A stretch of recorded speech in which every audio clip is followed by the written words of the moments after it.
Technical difficulties.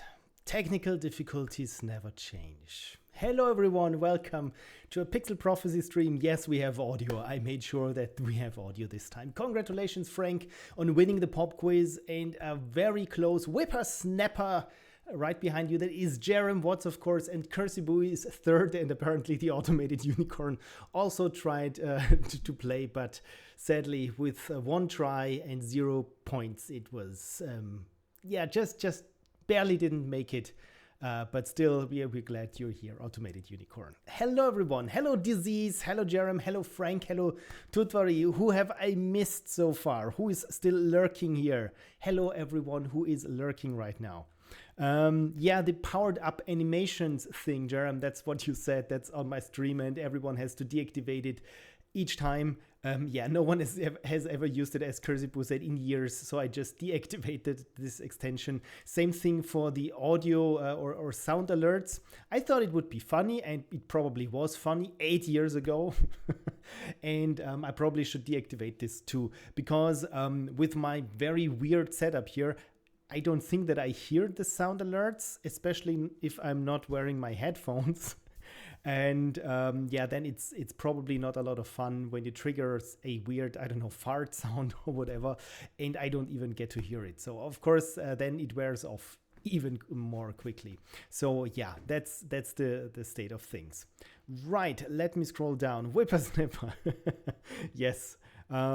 Yes, you killed it. You killed it, and I made sure it will stay down, because that's what you do with extensions. The same thing, I just looked at my extensions, and I also have there a Streamlabs stream schedule and countdown things. As you know, my automated unicorn is my very own Node.js implementation of a Twitch bot. It's being held together by duct tape, chewing gum, and good intentions, and so far it's still working, and occasionally it even poops a rainbow. So I probably can deactivate all the other things, and if I ever want to run my own sound alerts, hopefully I can code it up, and then everything is connected via threads and WebSockets. Right. Tea. Yes, you can feed the automated unicorn spaghetti, as Cursibu did, and tea. And also the other unicorns are here. They're sitting there in this IKEA thing, because in there is my color grading panel, because I'm very much looking forward to doing some home office, as we call it. When you work from home, in German we say you work home office, which is of course a government department. So it's always funny when I say, yeah, I'm home office today. And Kaiserschmarrn, I think you can eat. You made a typo, Frank, but yes, you can feed the automated unicorn Kaiserschmarrn. No, Jerem, you cannot feed it Kaffee, the German word for coffee. And Frank, yes, it's with 2 R's and not 1 M. That's the thing. Ice cream works. Bratwurst does not work. Wine does not work either. And yeah, I don't think, I only think that... Frank, I think, you need 2 R's. I think that's why it's not working. But apart from Kaiserschmarrn, no German words for the automated unicorn. And the thing is, it's very international, so it doesn't do it. Yes, it finally worked. Congratulations, Frank. Kaiserschmarrn. What a lovely, wonderful dish. It's almost as good as Apfelstrudel. That's what Connie had, I think, yesterday or the other day. And it's as good. Even in Austria as it's made out to be, of course, unless you order it on, I don't know, a mountain chalet somewhere where they charge you like 15 euros or more for it. Apfelstrudel, exactly. No schnitzel, indeed. Probably I should add schnitzel and Apfelstrudel. Since, after all, we're here situated in Austria. By the way, I will note this down here with my unicorn pen. It's so nice that there are so many unicorn-themed things. The only downside is you have to push the children away. But this is the good thing: when you're finally grown up, you can push the children away to get to the pens where you want to go, that you want in the first place. And you don't have to wait or think they might beat you up. No, you're the strong one. So Kaiserschmarrn we already had. Apfelstrudel. Or as Americans say, Apfelstrudel. And Schnitzel. Yeah, Schnitzel. Of course. Wo ist mein Schnitzel? Frank says, I occasionally make my own kind of Apfelstrudel. Oh, please enlighten us. What's your kind of Apfelstrudel? And while you're telling us how you made an Austrian dish, I show you what I attempted this afternoon. This thing here is homemade peanut butter. It's not quite buttery, but it's still, well, it's... You can see that this is made up of chunks of peanut. And I did this because I read somewhere on the socials, all you need to do is a blender or a food processor and peanuts. And I thought, yeah, I'll go grocery shopping for peanuts today. Sure thing. And then I tried it. It's a bit of a mess, and it takes much longer than you would anticipate till it works. Most of the time is spent just stopping the processor and scraping down the sides and putting everything in, and then having it run for 30 more seconds. And you do this like 20 times, and then you end up with your own homemade peanut butter. The only thing that the mistake that I made is I added way too much salt, because I thought, well, peanut butter is salty, so pour that shit on. Yeah, it's too salty. But apart from that, I can recommend it. So the only weird and unhealthy ingredients in there are the peanuts themselves. Otherwise, it's almost organic. Depends on, of course, where I source the peanuts from. You blended peanuts? Yes. Like I said, it works. And the only thing is with a blender, of course, you need a food processor, not a blender, because I realized the blades of the blender, when they don't span the entire circumference of the container you're blending in. So what happens is it just pushes everything to the side. Then you have to stop. You have to scrape it back in, then have it spin for another 10 to 30 seconds, scrape it back in. And this is why it takes like 20 minutes to make it. And at the point where I thought, yeah, it's not buttery already, but it's good enough for me to just spoon it while I'm playing Clair Obscur. So yeah, it's possible. Never thought that I would be doing this. Probably I won't be doing this anytime sooner or later after this. But it was a nice experiment. And yeah, add sugar and especially salt very, very carefully. DC says, in the 4 months I lived in Austria, I didn't try any of these things. Oh no! That's so sad. I hope you can at some point visit again and catch up. I tried the warm gin and the winter market though. Interesting flavor. Yeah, as for the warm gin, I don't drink alcohol, so I don't know anything about it. But if it was warm, then hopefully it was good. Yeah, at the winter market, I think what you mean with the warm gin is, in German we call it Glühwein. In English this would be glowing wine. Essentially it's as far as I know, wine with spices, and that some people like it in the winter. I prefer a hot cocoa, which they charge as well way too much for when you walk around the winter market. But it's nice, it's this wintry feeling, and everything's expensive nowadays. So Frank says, I heard you can buy peanut butter. Indeed, but where's the fun? I'm a homemade man. Spoon the nut, oh dear. Probably not. Then again, I think this chat is all, or the stream is already marked as 18 plus because of the game Backbone or Tales Noir that I want to continue today, if any one of you are interested in. And I also note down ampersand maybe art question mark, because let me switch to my beautiful desktop. There we are. It's the most beautiful desktop. It's so beautiful. I probably should stop. when you call just something very beautiful, the big beautiful desktop. Yeah, this stopped being fun long ago. I'm working on Pixel Prophecy stickers, and not the usual ones that you probably know. These ones here. If you're a patron, at some point, if you're patron long enough, you should have received them, or with the notepads last year. And I thought I add some more stickers to this that are exclusive to patrons, or maybe that we even have them here as emotes in the chat. So yeah, this is a bit older. When was it? From April.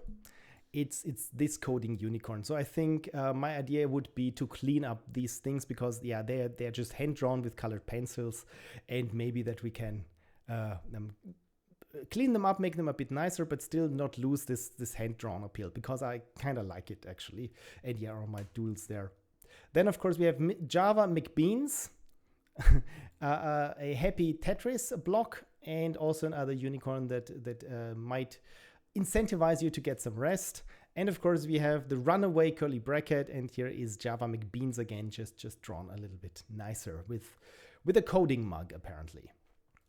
So yeah, those are my designs. Hopefully, you you enjoy receiving them. Then again, yeah, I don't know when I will get to cleaning up, but this is why we're here today. So I thought maybe I find time in the stream. And thank you, Frank, for saying perfect impression. Yeah, that's the thing with Trump. He's such a clown. Even if you make a very, very bad impression, everyone knows what you're talking about, because it's, yeah, like I said, it's a clown that's just riddled with mannerisms and bad taste. Mr. McBean is pretty cool. You like Java McBeans? Yeah, I also have here a version where McBeans is having a slurp, but then again, I mean, is this cannibalism if you're a Java bean and you drink ground up Java bean juice? Probably. And what is Commander Stitch? Hello, Commander. Thank you for dropping by. I'm just showing off some ideas for sticker or some sticker designs that hopefully at some point, God willing, I have the time to make to actual stickers, and then have them distributed via Patreon, and maybe even have them here to use as emotes for Twitch. That's basically his bathwater. Indeed. The only thing that gives coffee its taste is not that you don't. I mean, you have to grind the beans up first, and I think that's the problem with it not being bean water or bath water. But it once I ordered a what was it? A vanilla. Was it a vanilla? I think it was a vanilla latte with a soy milk. And someone said, oh, so that's like a threefold bean juice or bean soup. And was it vanilla? Because vanilla is an orchid, not a bean. But it was along those lines where it's you have the soybeans, you have the coffee beans, and someone else. Frank says, I can't find photos of my Apfelstrudel. Oh no, why not? Oh, I would be interested in what you mean with kinda Apfelstrudel. Right. Talking about water, yes, I have filled up my my container for hydrating myself. And oh yes, another thing that I've been working on is, as you know, my text game is getting closer and closer to fruition, to a point where I can start the beta, and I thought this is also the time to make a press kit. And yeah, here it's not very sorted here, my resources, so probably those should be a bit smaller. But yeah, this is just a sneak peek at hopefully what will be at some point used to market the game. All I'm shooting for is like lifetime sales of 100 sales in the first year. So for a text comedy game, I think that's probably even shooting a bit too high. But it was good. The photos were eaten too. Yes. Oh, it was so good that the photos were eaten too. Now I get it. And Jerem says, excellent. And Kersey redeemed unicorn. Thank you for reminding me. And yeah, one thing, Jerem says, make sure you let us know when to wishlist and leave reviews. Yes, of course. I probably won't shut up about it. So thank you already in advance for your support. The thing is, I mean, it's a text game. And I thought, how am I going to market a bloody text game? Because, I mean, there are some graphics in it for the inventory, that's thing, but mostly it's going to be just screenshots of text. And when there's a portfolio day or a screenshot Saturday, I have nothing really that I can show. So my idea for this was to come up with something that is more a bit of when you have an Insta story and that's just text and how you do that. And my idea for this was to have this social template. Yeah, this does not look correct. Is it this one? No. For some reason, it does not look correct. Let's try it here. Yeah, so that I can post excerpts from the game when you want to try something and that's not possible. And I think it's mildly amusing in the writing. So this would be my idea of doing marketing for a text game. So you probably will at least on my Patreon and by extension my Discord, you will get notified when it's ready for beta, because I will need beta readers for it, and ask you to fill out a short survey afterwards. The survey is already written, that's the thing, but the game is not at this point. Because as always, when you feel like it's almost done, all I have to do is write like 20 pages or 20, probably 30 pages of text, because it's branching. So for every branch, you have to come up with something that makes sense, feels natural, maybe even references something that was said earlier or happened earlier, and suddenly everything is floating with variables and flags and if that, and in what state is the conversation currently on, and also that doesn't balloon, you have to converge it at some point. And it's a lot of work. Who would have thought? Make a text game, they said. It's much easier, they said.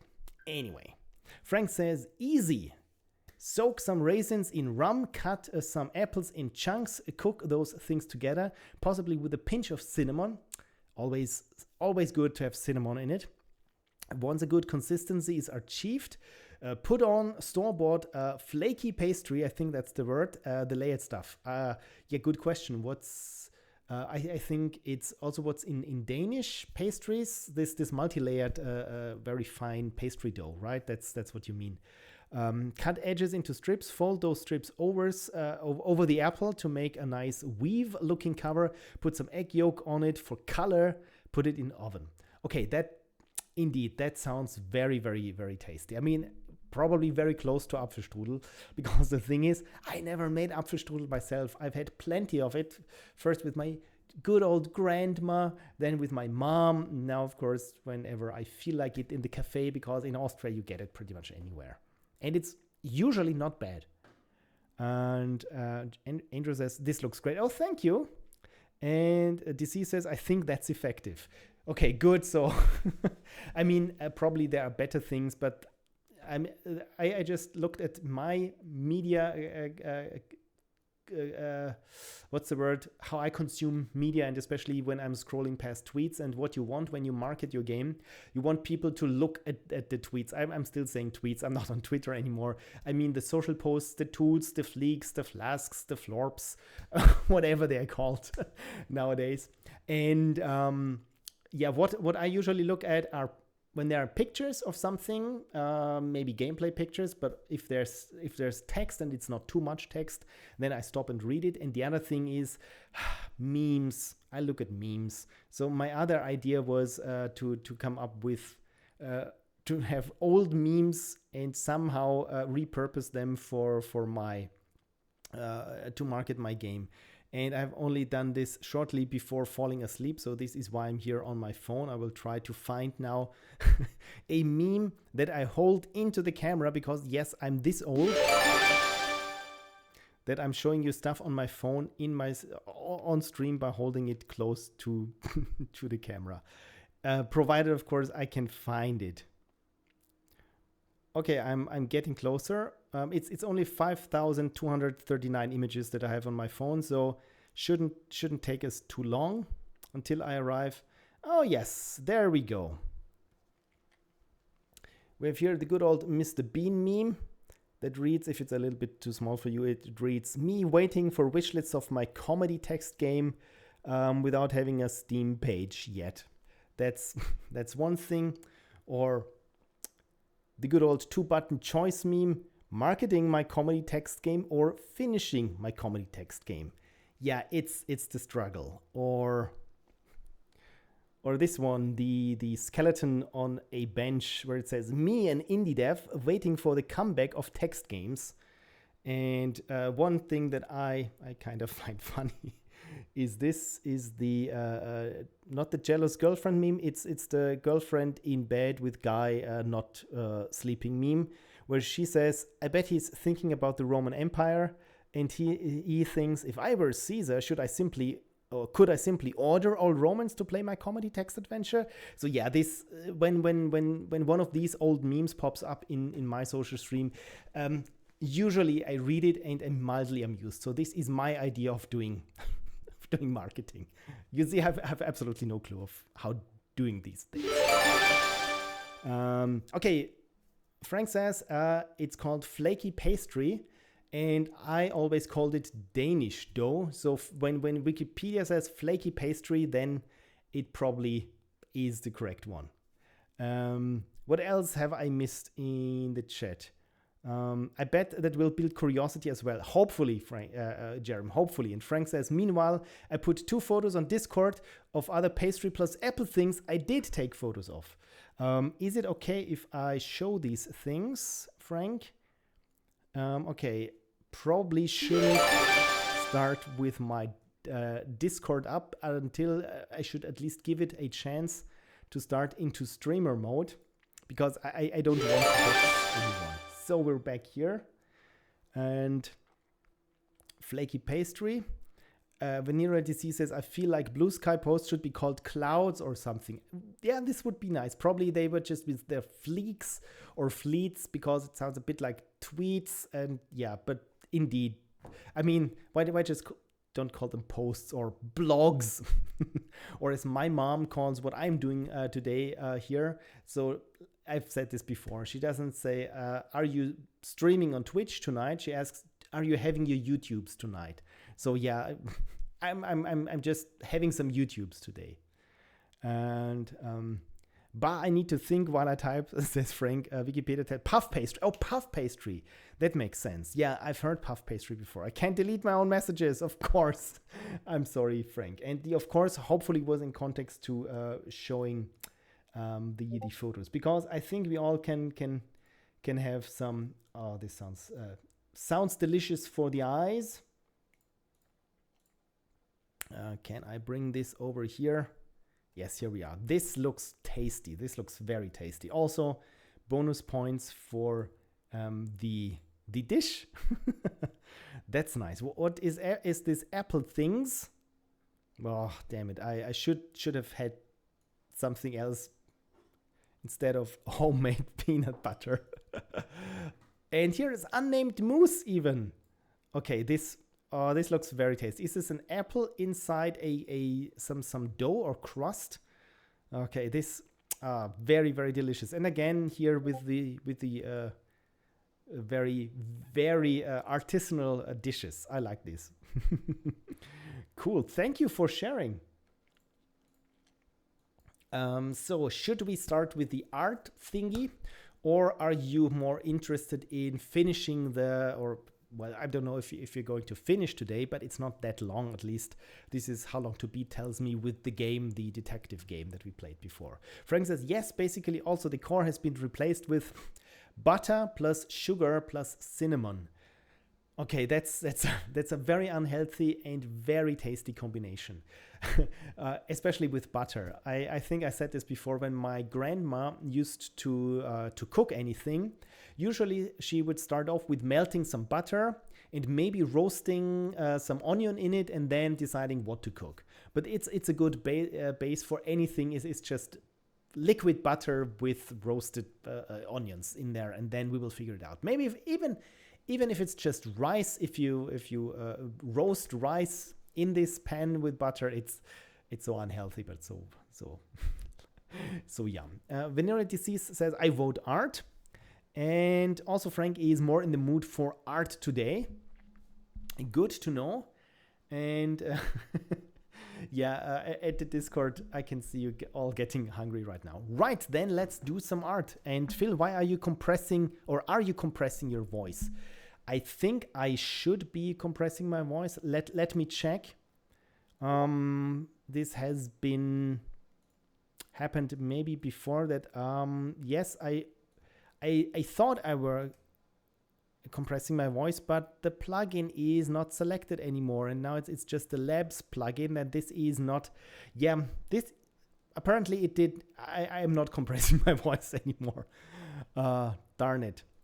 I mean, I have even here something called compressor and compressor experiment, and then I went for this VST2 plug-in. But no, I'm not compressing my voice. So probably this is, am I too low or am I clipping? Because again, this is one of the things. I mean, what I do is that I have a tube compressor there, an analog, but if I turn up here the output volume a little bit, hopefully this should make it better. But I should have some auto ducking in there. All right, while we are making some art, I can have a playlist in the background. Too low for someone who cares about audio. The rest of us probably don't mind. I care a lot about audio, so thank you for bringing this to my attention. I can turn up the volume as a little bit more of the microphone. I mean, I had a very balanced setup like 1 year ago when I did everything, and nowadays most of it is just working against my technical difficulties. So let's have some music in the background. Please let me know if it's too loud or too quiet. There should be some automatic ducking on my voice. But again, the most important part is that it's not annoying while we do this. And Jerem says, I'll let you know if I hear clipping. Good, because the thing is, since I have my analog pre-compressor, or not pre-compressor, pre-gain, and the digital one, even if it's not clipping on my meters that I have there in OBS, it probably could potentially clip on the analog thing. So yeah, this is, please let me know. Frank says, I think it's still quieter than it used to be a year ago. Oh, today even, you know what? Then it's culprit number 3. It's the Microsoft Sound settings. And yes, there we go. The volume is at 41%, which usually should be at around 75 or something. And I think I probably should turn this down a little bit, but I think this should be much louder than before. And I think I'm very close to clipping now. So I turn this a little bit down. But thank you for reminding me. Volume is, let's put this back at 75. Okay, we had some clipping. This I also saw. Do we still have clipping? And if I turn up here the audio volume. Okay, this was a bit too much for the moment. I think we're good now. No, okay, I turn it down, I turn it down, I turn it down. But don't yell. Okay.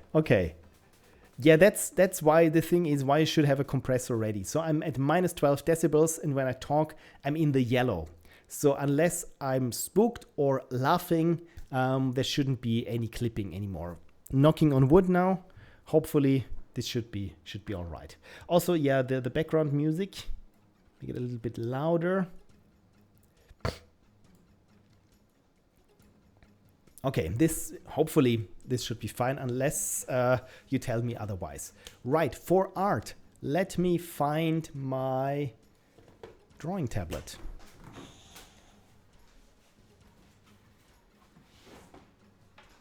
And I found the good old Intuos 4 that I still haven't upgraded for reasons.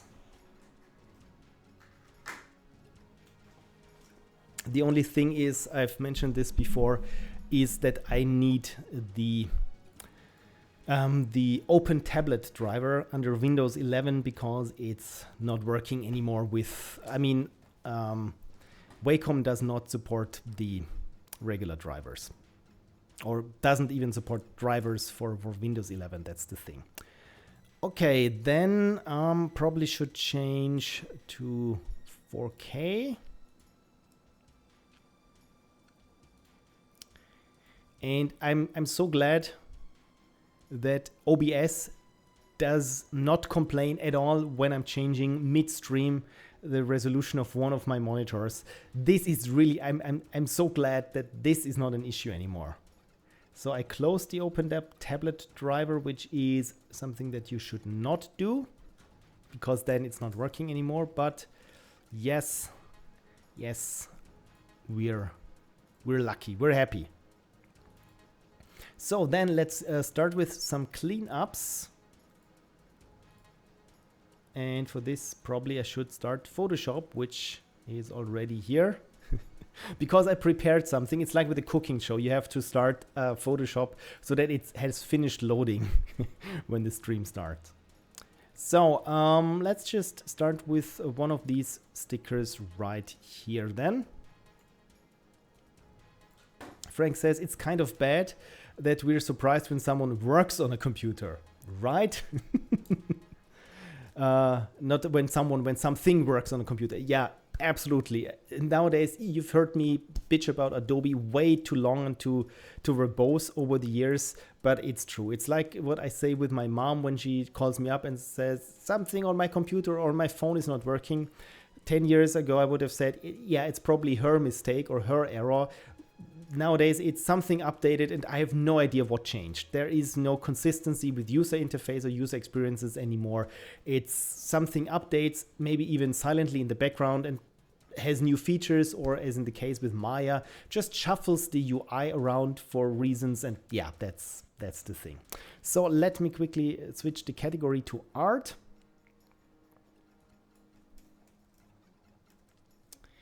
There we go. And let's get started. One thing, so this I scanned in with my flatbed scanner.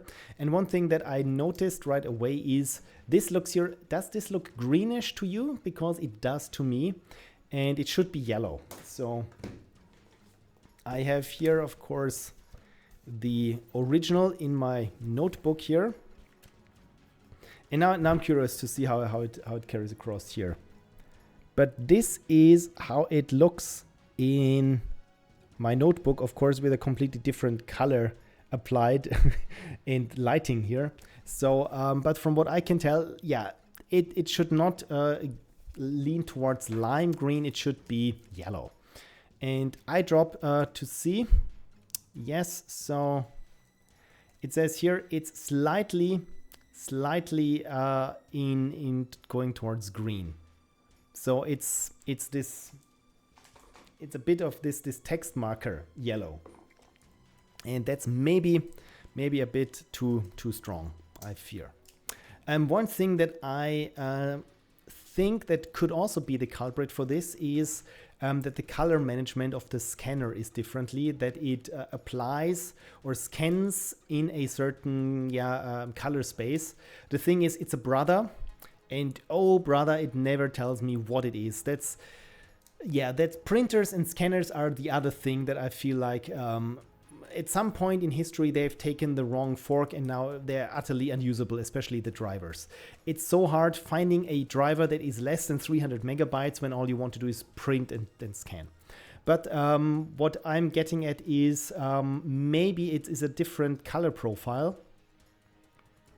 That I can say we're working in the sRGB profile, but maybe the scanner worked in, I don't know, Adobe Pro Photo RGB or something. And convert, oh, it's not convert to profile. Maybe I should assign a profile. So assign profile. That's when you have color management on. And when I switch here through different color profiles, so that's Apple RGB, that's even more pale. Then color match RGB and image P3. And look at this Pro Photo RGB. Suddenly it looks kind of correct, I would say. The only thing is now here these sweat driplets. And yeah, this should be blue, not aqua. But I feel it looks much better or more correct than the others. I mean, this is a calibrated screen, so I know how colors should look on this. I've been doing my award-winning color grading work on this screen, so I know that I can trust it. So I think it's the Pro Photo RPG profile, but yeah, I can't be sure. It's in the end, if it looks right, it is right. Frank says they started implementing NTSC. You think, you know what? Maybe let's try this. Convert to profile. No, it's assign profile. Profile NTSC. I think I have this somewhere. PAL-SICAM. Viper. SDTV NTSC. You know what? It also looks a little bit better. than before. When I say don't color manage and NTSC, but no, this NTSC just increases slightly the contrast. But it also helps the colors. Or did I just take it out of context? Frank says, my latest invention was because my intervention, not invention, was because my mother said she couldn't use Firefox anymore to get to the internet. What I found was a homepage that was set to HTTPS, which of course made the thing start up with an error message. Okay, interesting. So it's just HTTPS and nothing else, not about blank or anything. Okay. Never the same color. Oh, that's indeed. Yeah, that's a joke amongst broadcasting engineers. NTSC stands for never the same color, because yeah, now we're way back in analog days, where with the different standards, and PAL is the European standard, and it has something that's called a color burst. I think it's that gets sent with each line of video information. Essentially, this is to calibrate the receiver to the colors, and NTSC does not have this, and so this is why it's always joked. It's never the same color. So it was not NTSC. I thought you knew that for some reason Brother have their scanners set to NTSC. So I will assign the profile of ProPhoto again, ProPhoto RBG, and then do some manual color correction. Okay, so the first thing that I want in this case is I want to separate this from the background, because if it should be on a sticker or something, it should be on transparent. So let's start here with Java McBeans, and I just put this here on a new canvas. And now we have multiple ways of doing this. One thing would be use good old Photoshop AI. And this is, I can here, we say select subject, and we can use the cloud, and then I just click it or select subject there. And yes, let's use the cloud for this. And we wait and see what happens. So if I paste this now on its own layer and change the background color, I'm surprised that finally this is a solved problem, because most of the time it would show some weird blotches, or it would not include those little lines here. So yeah, maybe I turn around and say, yeah, Photoshop, not too bad actually. Frank says, to be fair to NTSC, they did things first, and PAL could avoid some issues that NTSC was stuck with once there were enough devices sold. Yeah, it's always the worst when you are a version 1.0 and everyone is just looking at you at the things you did wrong and they improve things. I think it was the same thing with Compaq. What they did, they looked at what IBM was doing with their PCs, and the first IBM PCs that weren't mainframes, they were consumer PCs and were just off the shelf components, and Compaq essentially rebuilt IBM compatibles much cheaper than IBM, and in the end they boasted that their machines were even more compatible than IBM computers to IBM computers. Or the other thing that comes to mind is with floppy disks. I think when the first floppy disks were invented, was it probably also IBM or some other? I'm not quite sure. I think it was IBM. Then there was this other corporation, Memorex, and they improved upon what their competitor was doing. So yeah, NTSC. Frank says, and I think the color thing is part of that. The reason PAL gets color right is because NTSC didn't. Again, if you see things that are wrong, then of course, then you know what to fix. Otherwise, you're just lucky it works. It's like with games, right? Version 2 is always the better version, or the sequel most of the times is just a more streamlined version of what was the very first thing. With game number 1, you're just happy that everything works barely together, and with version 2, you have all the things in your place and then can just make more better content with it. It's a bit like with Doom, I feel. So how to clean this up? One thing is that I'm still seeing here is there is this dot grid there in the background that I can also spot here. So This is something that I want to get rid of. And we have here this spot healing brush tool from Photoshop. Essentially, I just paint over somewhere and it smartly discovers from where close by a similar pattern is, and when I just paint over it, it should be very smart in figuring out what to replace it with. So essentially, I can also do this for some blemishes or certain things that I don't want. The only thing is it's not doing too well with outlines or something. So when I do it here, for example, then apparently it improved. It connected things up here. So maybe I want to connect these things here. Yeah, this looks almost how it should. Maybe I don't want these overshot lines here of my pen.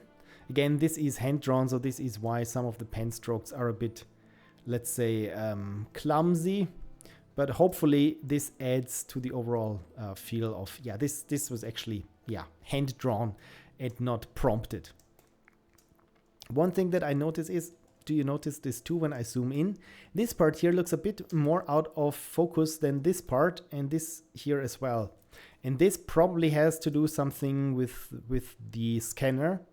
I mean, I laid it face down first and even put the big heavy lid on it, but still it's slightly out of focus. I think it's not a big deal when you look at it at 100%, but still, yeah, could be better. In the end, when I want to have the maximum quality of a document, I don't even scan it anymore, because scanners, I feel, yeah, they are more geared towards image improvements and or document scanning, and again, smart features, whatever this may be. So in the end, if I want the best fidelity, I take a picture with my digital camera. Not the phone, but the DSLR, and then I have a 16 or even 12-bit representation in RAW of the thing, and it's done in a heartbeat. The only thing is, of course, I need to set everything up and light everything correctly. So, what else have I seen? Tricky question. DC says, I think you should try to keep the paper texture in at least one of the versions. It's really nice. So you mean the dot grid?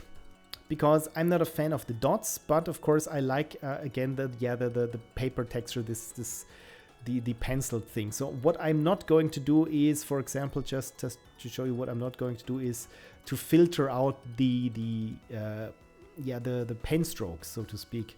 So noise, dust and scratches, there we go. So essentially, just to make everything very, very bland and something like this, only with the outlines. I think it would lose something. Not the dot grid, just the texture. Yeah, I will try to keep this texture in. This also was my plan, so rest assured, and thank you for confirming that this is that you are on the same page here. Some of the non-connecting also gives poor artisanal feel. So, so you mean we should connect these things up? Why is it removing areas? Oh dear, no, not removing, just spot healing. Oh, proper, not poor.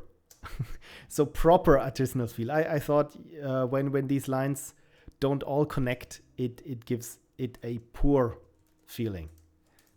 I was a little bit worried first. I think it depends on, in the end, which lines to connect up and which not. For example, this one here with this boxing glove, it bothered me when it was not connecting or not connected before. But again, of course, I don't want it to make it too clean and too smooth, because again, then it would lose this hand-drawn thing appeal. So yeah, as for the color here, like I said, this leans towards aqua. Maybe I can have it here a bit more defined. It leans more towards aqua, and I'm not sure if I like this. So let us try and have here a hue saturation effect. And here I select, oh, it's interesting that I select here now. This is also an update from Photoshop. This is actually a good update. Look at me. I'm praising Photoshop now the third time today. Maybe it came around. So now that I selected here this aqua color, I can move it back into this blue without affecting the other colors. Usually, to know that I'm not affecting the other colors, I turn up the saturation all the way, because then it's very obvious what areas in the image I'm affecting. So if it's just this blue, I switch it now on and off, and I think I like it better when it's actually this closer to how I drew it. So yes, it's tricky. There's not one easy answer. Yeah, that's the thing. With art, there never is, and I don't think there should be, because if there is always one definitive answer with art, is it then still art? Because then it's a technical thing. Mr. McBeans is a charming fellow, says Venereal Disease. Thank you. And Mr. McBeans also looks very happy about having coffee. Something has gone wrong. Yes, apparently when Photoshop is doing something right, something has gone wrong. Photoshop must have bribed him. Yeah.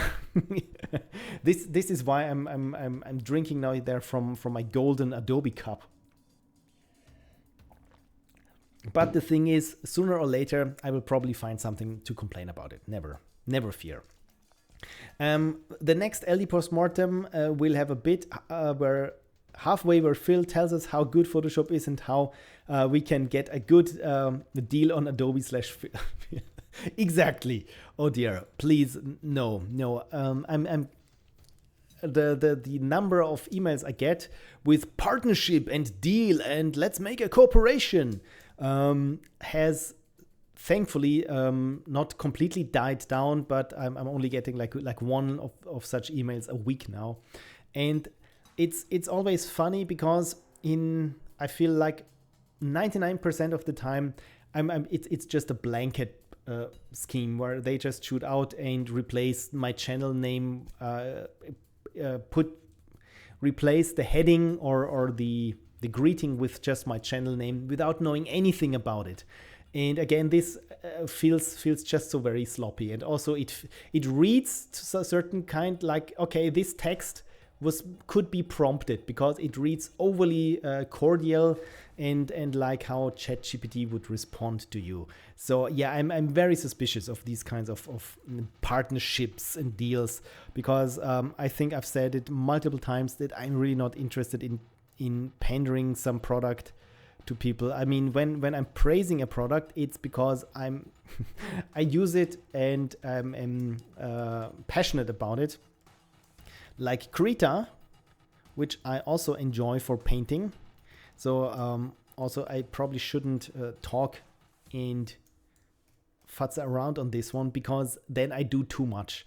One thing that is irking me a little bit is the different colored outline here. Of course, I would like if everything was just this nice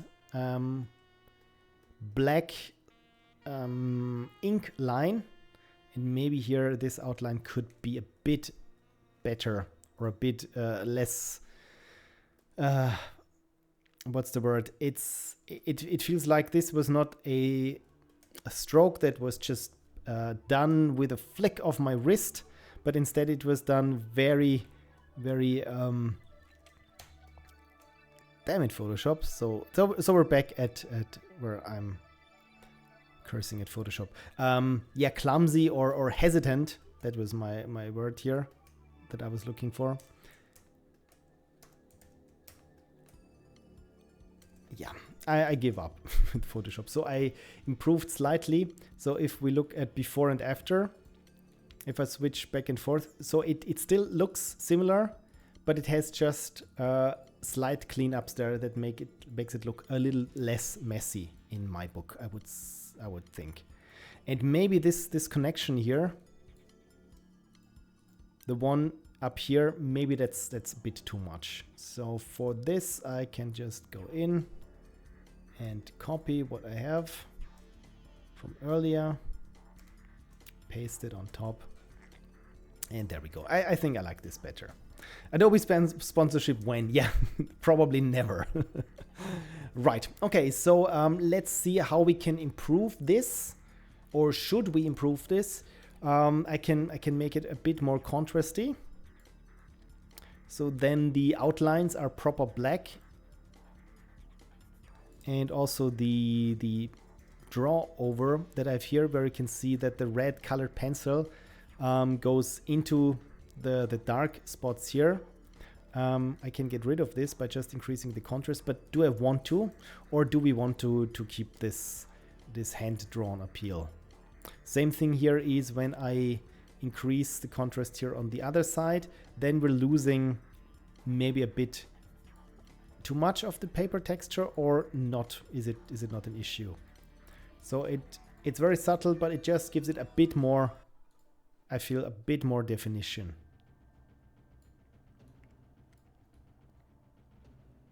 And with that, I think it's pretty solid what I have here. So the next thing is to make this a sticker. One thing that I realized is there is still one part that should be transparent. That is this part here. So let me paint this out.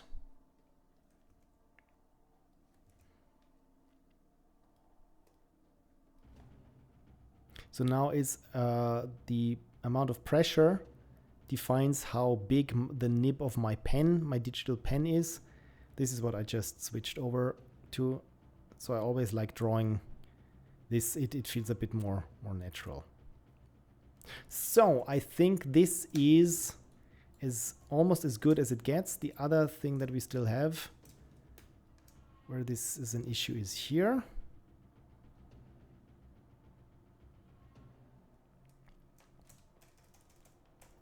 And this would be the sticker. Of course, to make it a sticker, it probably should have some sort of white outline around it.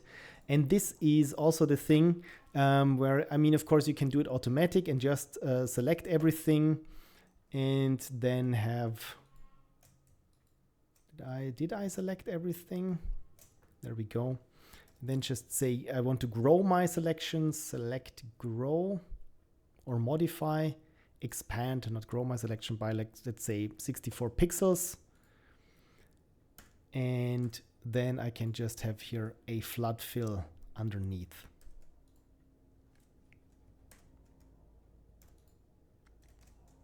There we go.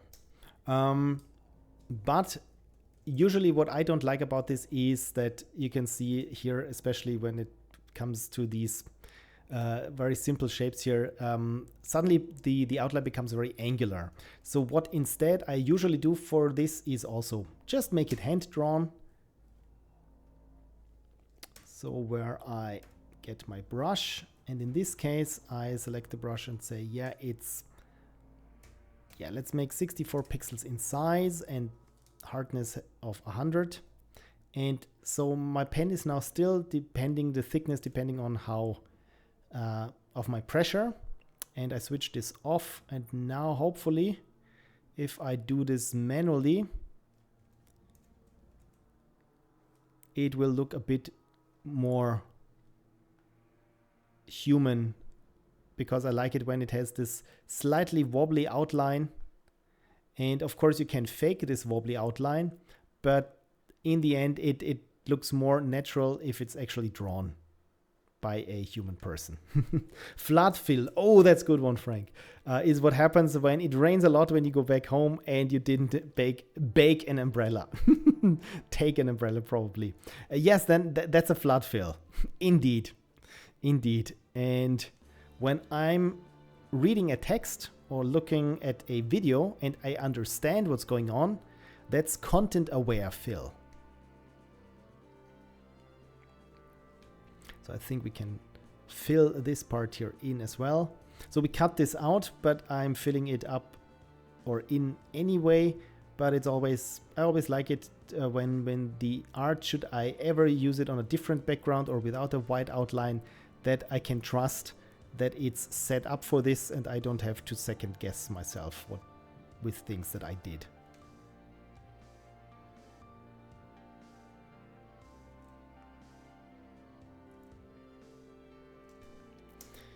Fill it up.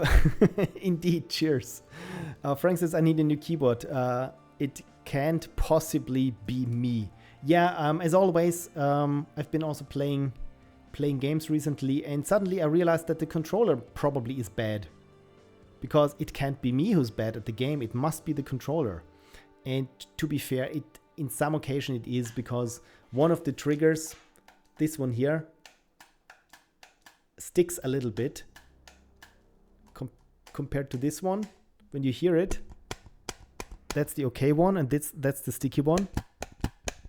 Yeah, probably because, especially with the trigger, this has seen some tear and wear, especially when you're in a frantic fight and just keep hitting the trigger way harder than the hardware, despite being called hardware, is capable of taking, at least for a prolonged time. So this is a bit zen, I have to say. So now here for these, yeah, that's the thing. How should I do this? Should I give them something like this?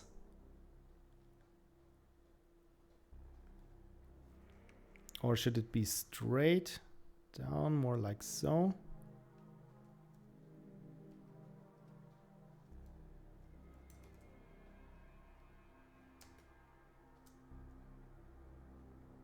I like it when it has this slight curve to it. I think that works well.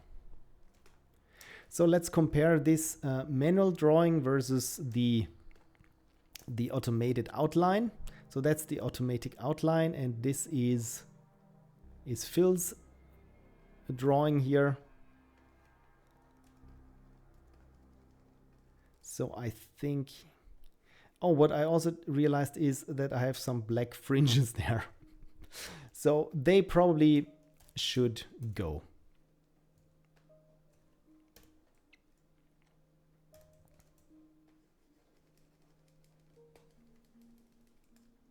Good.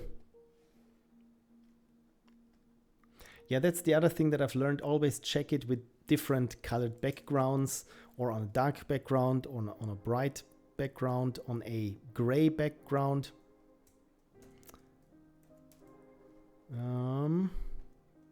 What did I just do? All right, yeah, the background. So that's the bright background, that's the dark background. I think this works.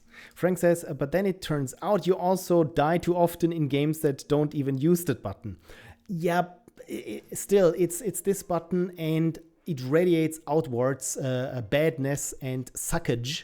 I think that's the term. So probably it's the same thing with your keyboard.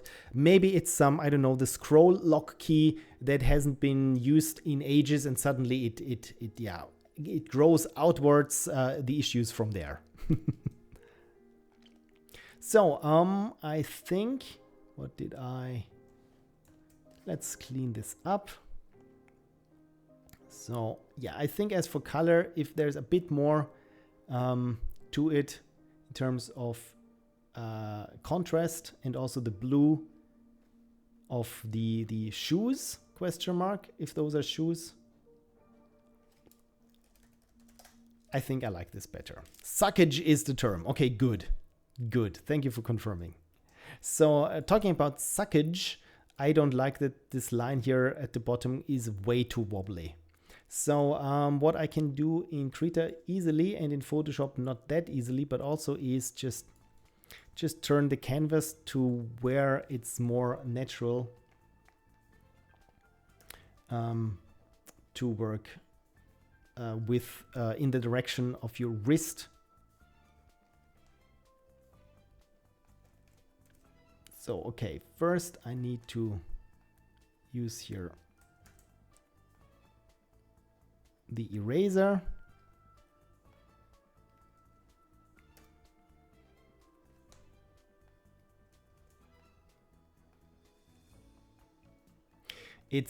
That's the thing with drawing is always especially if you draw faces or something, and you want a certain expression, and this is the thing that happens when you draw digitally, is you have like hundreds of attempts to do something that looks like a very expressive effortlessly, but still seriously drawn line. For example, let's say I have here a line that looks like this. It should be just a half an arc or something.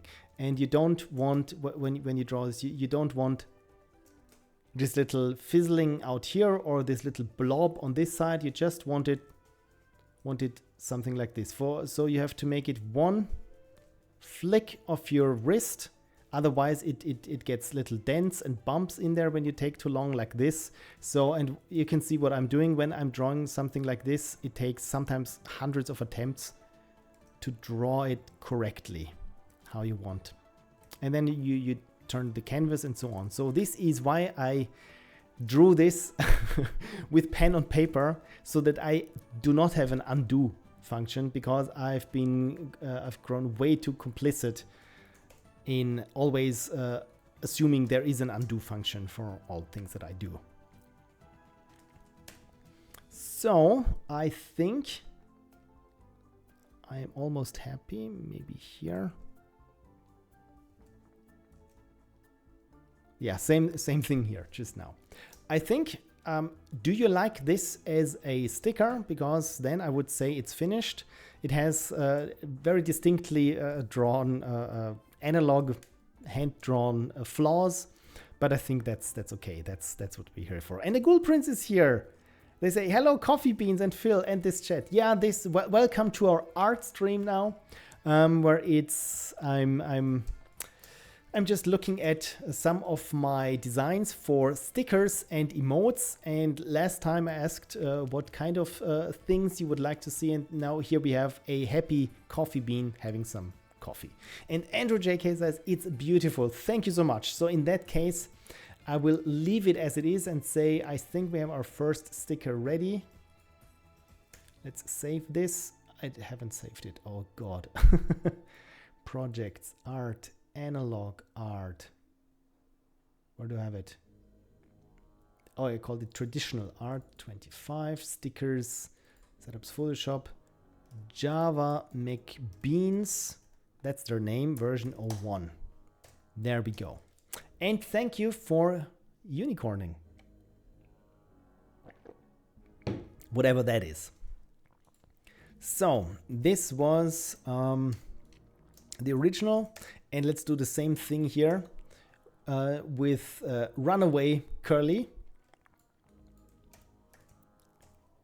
And with Runaway Curly, I already see a bit more problems than with Java McBeans here. Frank says, I'm now wondering about a mug with that on it. Do you want a mug with that on it? Because then I can put it on my Redbubble store. And also I'm looking into getting away from Redbubble, or well, not getting away from it, because I still make sales with Redbubble, but it's just not that much. I want to also have a Spreadshirt shop. I think it's called a Spread Shop, and hopefully I can have increased visibility. So but if anyone is interested in these kinds of mugs, of course I can design one. Is it should it be printed, or is hand drawn in consideration? Should the mug be yellow and have this thing on it, or should it be like we have here with colored pencils? So many questions. But first, let us continue to Curly here. So one thing that I can already copy over is our hue and saturation and our curves. So this should change the color of his shoes or her shoes to this blue. And you see here why it looks weird, because it's already out of gamut, which is something only a color is probably instantly spots. And the other thing that I'm not a fan of is, I was a little bit cautious and then overly cautious, and this is why his eye here has like 2 lines. So yeah. Frank says, does Redbubble do EU customs paperwork correctly? So far, yes, I think, because they manufacture things not in Australia and ship it halfway across the globe. I think there's even a factory, at least it was for t-shirts, that was in the Netherlands. So when I ordered from Redbubble in the rare occasions, I got it actually from the Netherlands. So I would say a careful yes, customs should not be an issue. And I'd leave the design exactly like that. So like this for the entire mug. You know what? Let's put a pin in this because we can do this later on. But yeah, so same procedure as last time. And now I'm very curious to see what the automated select subject does this time. Okay, looks good. Looks good. Let's paste it and change the background color, that we can see things that did not quite work. Okay, so here in this little dust plume, it did not quite work, and it even forgot the last plume that we have here. So yeah, I'm back to hating good old Adobe. So we're still back at this. So what I'm doing now is I'm just copying this over, I'm pasting it here, and then we will do the cutout ourselves. And Agul Prince has a watch streak. Congratulations on your streak. Holy streak. Thank you for joining in weird art things. Yeah, I'm also Frank, congratulations on your what was it? How many months? It was over 50 months, I think. Let me scroll up again, because this is where I just wrote, it's amazing that you've been subscribed for this long. Really, thank you so much, Frank. I really don't take this for granted. Where is it? Where is it? Apparently, it's not in the chat anymore. Oh dear, but I can look it up. The amount of years you're subscribed. Several, I don't remember. I think it was like 56, 58 something. Weird art things are always good. Indeed, yes. We need more weird art no matter what. So let's continue there our cleanup. So the first thing again is the little dots of the paper that I want to get rid of. I think here they are. And then I want to clean up a little bit there of the outline. The thing is, when you just do a quick little sketch, it's always good and so expressive. And then you think, okay, I'm good. I know where this is going.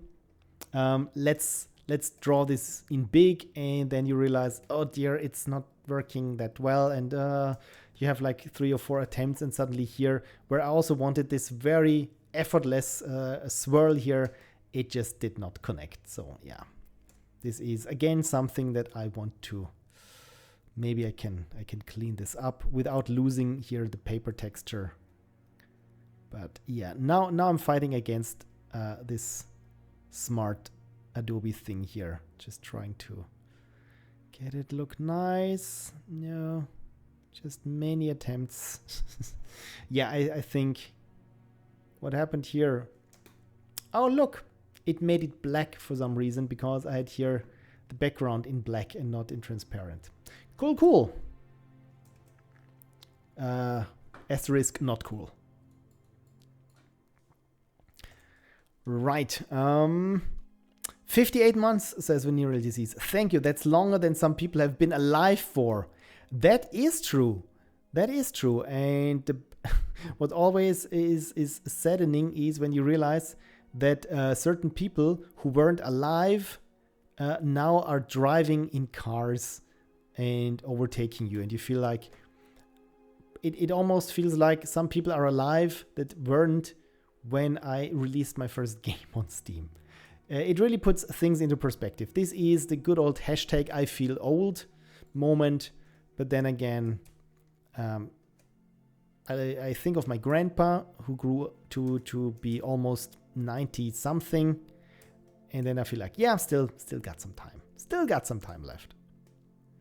So I want here an aligned sample, and it's not letting me. Why is it not letting me?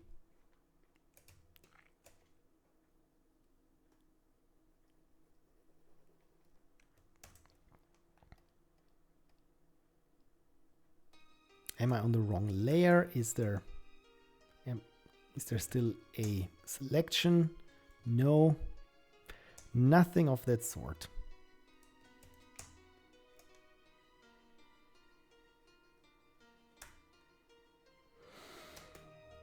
Yeah, this is usually when you head back to Krita. But for now, since we're here in Photoshop, I will try to see how far I can get with Photoshop. But I'm not mad. I'm not mad. I'm just disappointed. Ah, dear.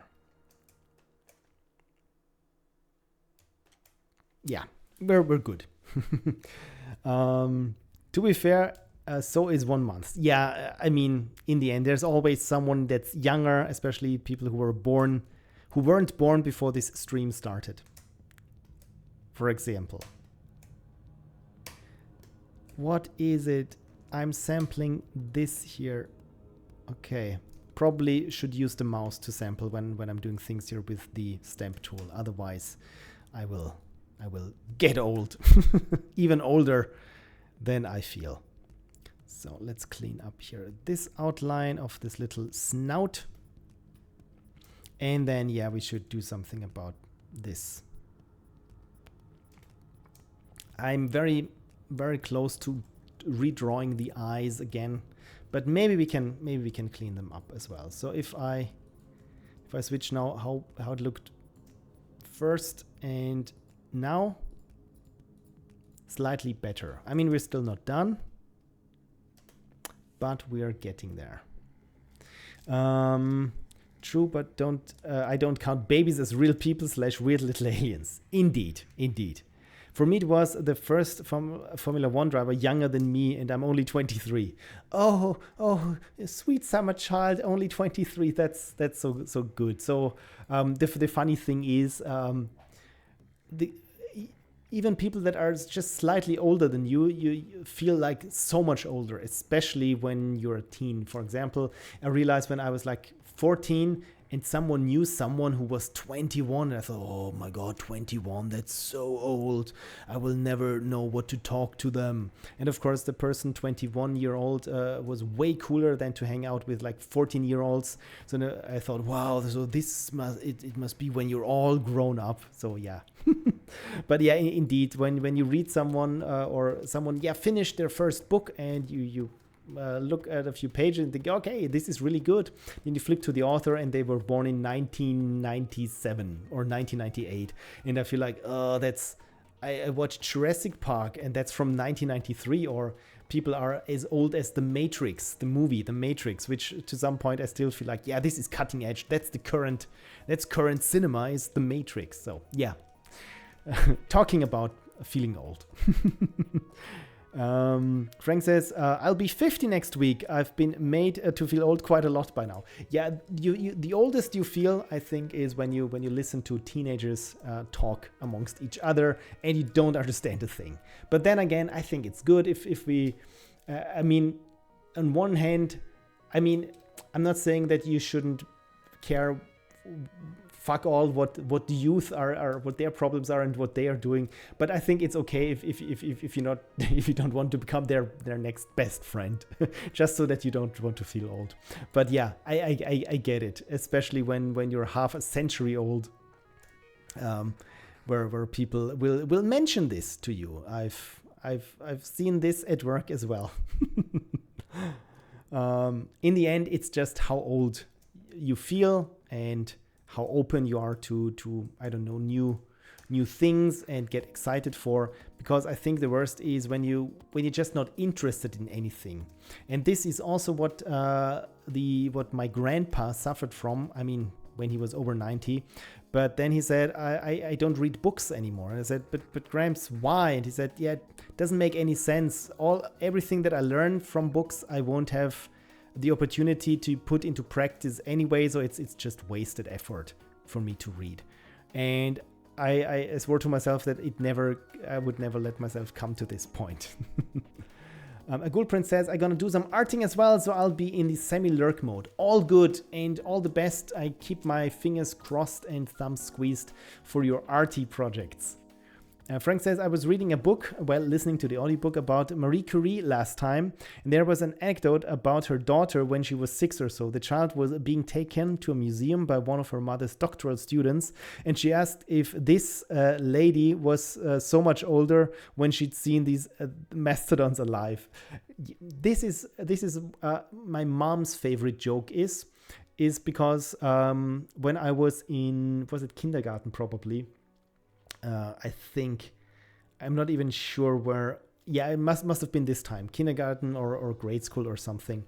And I don't remember this, but my mom said that when I was playing with one of my friends there, and my this friend said, my mom is so old that she saw Elvis perform when he was alive or something like this. One thing is, yes, I even at that point I knew who Elvis was because, old. And apparently, according to my mom, I responded because I wanted to one-up this other kid. And I said, my mom still fought dinosaurs, because I thought this wasn't that long ago. It was like, I don't know, that was like in the 50s or 60s or something. So yeah, my mom fought dinosaurs. That's my favorite genre of child comment. The "you're so old, you were around when" old thing was invented. Exactly. It always hurts. It's never funny to the person, but so funny to onlookers. And so when this happens to me, my plan is to just roll with it and say yes. And I was around, and you should see how the other mastodon looks like when I was finished with it. So I think the cleaning up here of the outline is almost, let's pretend it's finished. Yeah, still this eye bugs me. Hopefully I can get it a bit more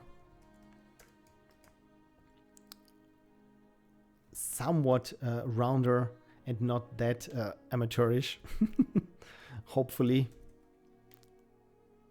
without losing too much of the appeal.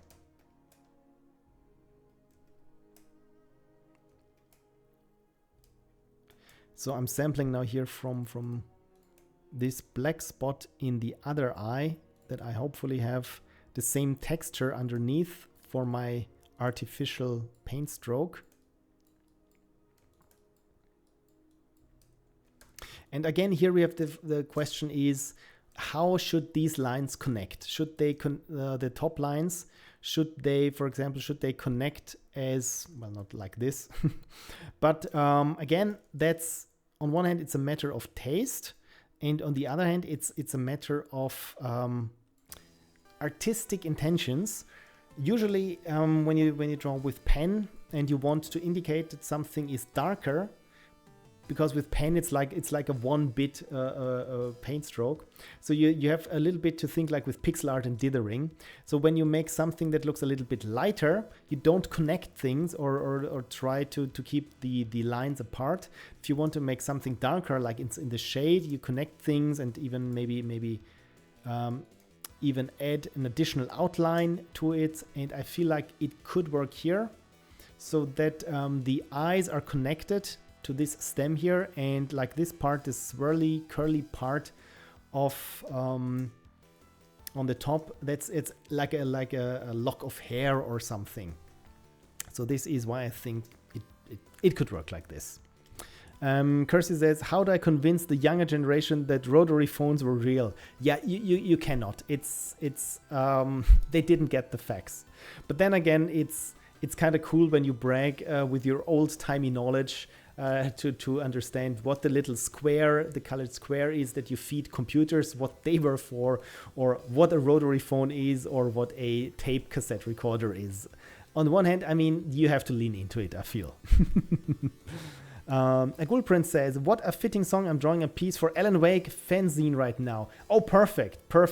Good. We have the good old Alan Wake soundtrack in rotation right now. Probably should even have the Clair Obscur soundtrack there. But then again, if I were listening to music right now, especially with the Clair Obscur soundtrack, I will just forget what I'm doing and just listen. I tried listening to the soundtrack while I was at work, and then after 5 minutes, I was just listening to the soundtrack anymore and not working. But they look like a joke, says Cursey-Poo. Yes, they do. Yes, they do. That's a rotary phone. Then you can show them the phones from the early 1900s. You know, the wall phones where you had to talk into this little chute and you had to use this little crank first, and you would say, operator, please connect me to the nearest telephone corporation that they can introduce me to the landline. Or something. That's probably what you said. But the dial is so fun to spin around. Yes, as a kid, I recall that my mom put the rotary phone away because I would I was amazed by things that go round in the circle. This is, kids. And nowadays, every kid needs at least one phone, otherwise they aren't entertained like we were entertained when we were just looking at, I don't know, the washing machine or the tumble dryer just go in circles. Frank says, the thing with the rotary phone and relay exchange is that you can actually get your head around how they worked. Yeah, that is the thing. I feel the cool thing with all these mechanical things, even like bicycles or DSLR cameras, well, not DSLR, just SLR, single lens reflex cameras, in theory, they are understandable, or even to lay people when you look at a diagram of how things work. Most of these things you can figure out. Now that everything is digital, it's like, yeah, here is a motor, there is, I don't know, a Raspberry Pi in between, someone has programmed the chip, and this is how things work nowadays. It's somewhat different because as a kid I always enjoyed just taking apart ball pens and putting them back together. I was a weird kid, but this was my relaxing part of the day. When I was done with my homework, I would just disassemble 10 not screwdrivers, 10 ball pens, and then put them back together. And then I figured out, okay, there is this little spring in there, and the actual pen is in there, and how the button on top works, and so on and so forth. So my point is, I don't have any. I'm just old. I'm rambly. Good Princess, I'll let you know if there's Clair Obscure music. Don't you worry. Thank you. Yeah, again, with Clair Obscure, I played it just an hour before the stream, and let's say I'm at Act 2 now, the start of Act 2, and it had a big WTF moment in this game. So yeah, I'm enjoying it a lot. And a Ghoul Prince, hopefully you remember the chromatic, what's it called? The chromatic Abest, whatever this is. I beat it after 20 minutes of just trial and error and memorizing its patterns. I beat it, and all I got was one little picto. Anyway, I'm glad that I could tick it off my list. Vanilla DC says, the real joke looking phones are those massive brick mobiles. Oh yeah, my dad used to have one because it was, he told me this one was connected right up to the satellite and would go all across Austria to the exchange, and then it would be transferred into the landline back again. And I thought, wow, this must be the future, a phone that you can put in your car. So yeah, the big massive ones, like with the antenna that you had to pull out. Ah, good times. I used to disassemble pens and pretend they were spaceships staging in space. Oh, this is cool. This is cool. We need more like these simple kind of when you're a kid, you just pretend something is something else, and then you have a big day of enjoyment. I don't know if this was the right way of saying things. You have a big day of enjoyment. This doesn't sound proper. So let me clean up here now these little dust plumes. And I see there is also a bit white missing in one.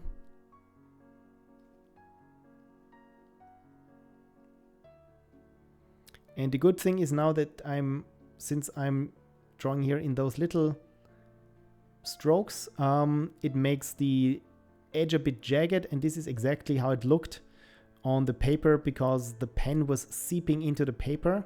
Because this little notebook apparently is not pen safe, which means the paper soaks up the ink from the pen pretty quickly, so you have to be very quick when you draw, otherwise it just soaks everything and causes stains on the next page over. A good prince says, "You're past me, no spoilers." Oh, okay, then I'm not saying anything. Just Act 2 started for me, and I had a WTF moment. That's all. Oh, I tried to beat that thing, but haven't gotten back to it yet. Elden Ring. Oh, Night Rain, of course. Elden Ring Night Rain is out, everyone. This, of course, makes sense that you as as Elden Ring fan number 1, of course, have to check this out. This is, like I said last time, I bounced off Elden Ring, so the good thing is I have time now to continue with Clair Obscur. Yeah. Elden Ring Night Rain is taking up all my gaming time now. Yeah, spoilers, here is a new command for you. That's good. Spoilers. The question is, what should happen when there is a spoilers command?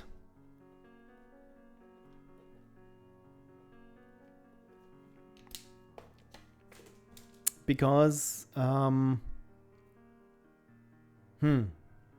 because it's when I spoil, maybe it puts the the stream on a timeout for 30 seconds when you say, okay, Phil is about to spoil something. Do you want to disconnect for the stream for 30 seconds or something? I don't know how to implement this or what the thing should be when you type in spoilers. Okay, Frank is going to be lurking for 10 minutes. All good, Frank. All good. Always enjoyed when you're here, even when I don't know you're here and you're lurking. So you're excused. You're excused. DC says automated unicorn should just spam la la la. I can't hear. Okay, this would be fun. So you just say spoilers and the automated unicorn reacts accordingly. Like either it doesn't want to hear or then spoils in the chat something else randomly. Oh, this would be even worse. Okay, a Ghoul Prince is for it, where the automated unicorn just says la la la la la and drowns out everything that happened in the chat. Maybe something like this. Right. So I think I cleaned up most of the things that I intended to clean up. There is still something underneath that I deleted. Then, yeah, the question again is what to do in this case here. Should this be connected? Should this look a bit like this, or is it fine if it's not connected at all? Because in that case, we could even try something like a bit with the outline from before, where we say it follows the shape underneath. Something like this. So when it's on bright background, it looks thusly. But overall, I would say maybe here the outline on the eye is still a bit wonky on the second eye. So maybe I should take care of this. Probably now it's too thick. But that's good because it's easier for me to just use the eraser than to paint over something, because when you draw a brush stroke, it always means you commit to something. But when you use an eraser, it's hey, you just undo things, and I'm less inhibited when I'm just using the eraser for things. And it can just chisel away to where you want to go.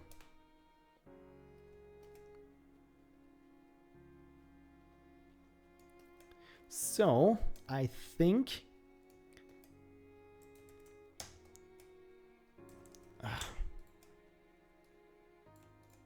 it feels again like Photoshop is not made for people with drawing tablets in mind, which is a shame. because I feel like this is exactly what it was made for.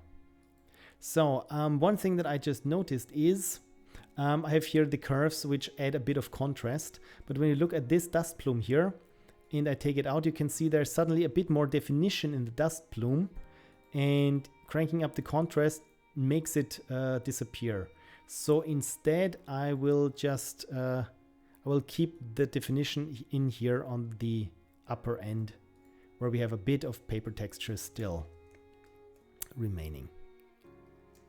So then of course this means I have to make sure that any of the dots that were visible, not visible before, that they are still taken care of, which I think they are now.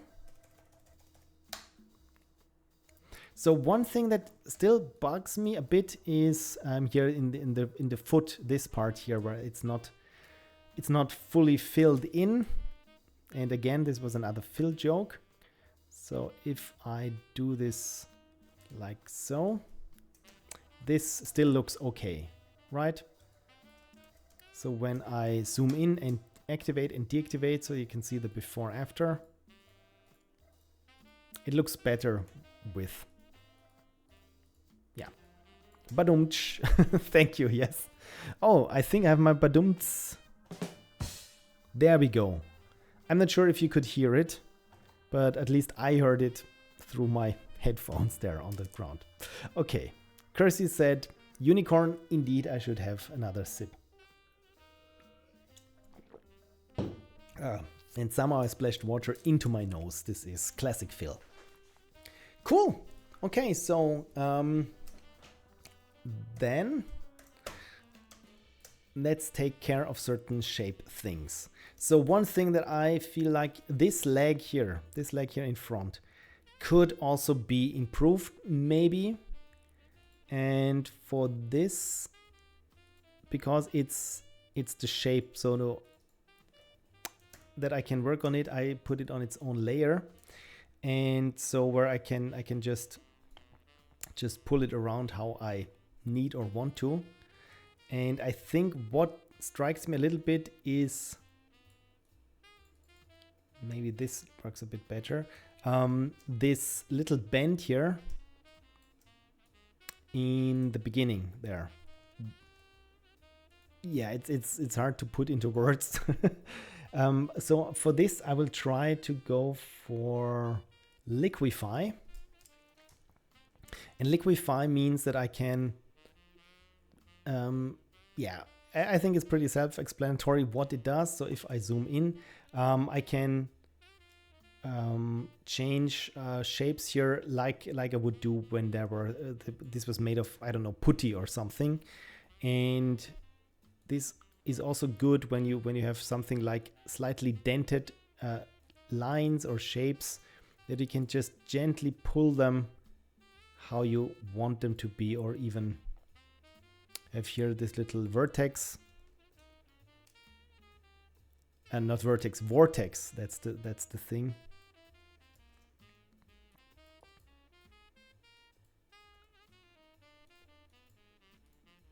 We can rotate things like this. So that's of course too much, but yeah, you can get creative with these things. And yeah, showing you a before after again.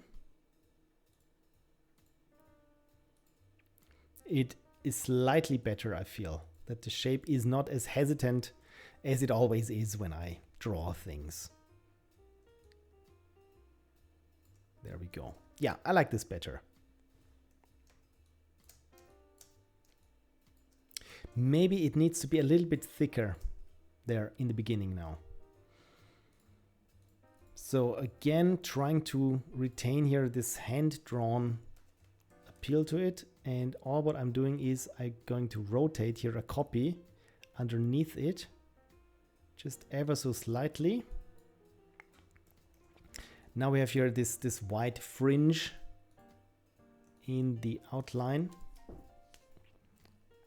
at the edge. So this I can just paint in with a very small brush.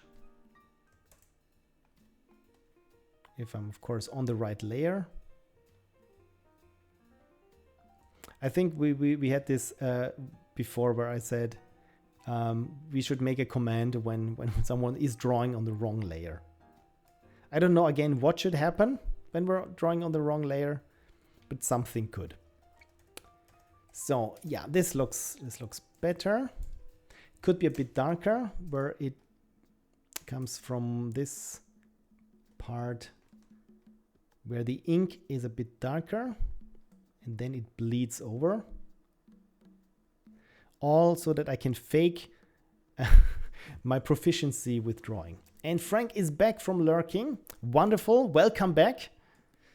You haven't missed much. You haven't missed much. I just made this one leg slightly less wobbly.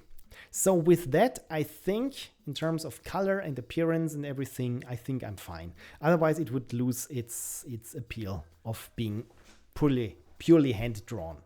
I mean, what is purely hand drawn? As soon as I have it in the computer, you've seen you know what I did. So if I go back and forth between this, let me also bring here in some sort of background. So if I switch this on or off, you can see that the leg was slightly adjusted, and especially the eye works now much better. But overall, it didn't change how it feels and the dynamism, the word. So yeah, if you like it as well, then we can go ahead and, as we did before, paint the white outline underneath. Probably I should save this. So Curly Braxton version 01. Love the orange to pink gradient. Oh, good. Perfect. Thank you. So the trick to have a nice looking orange to pink gradient, if you ever need this, there is just one trick to it. And this also works digitally. So let's make here a gradient. And how can I edit the gradient? Gradient controls. Let me change the gradient basics. Where are the gradient controls? I don't want to change. Oh, there we go. I didn't have the rollout open. So, what did I say? Orange to pink gradient. So when we have orange on one end and pink on the other, something like this. So the trick is in the center that you have yellow. That is the entirety of my trick.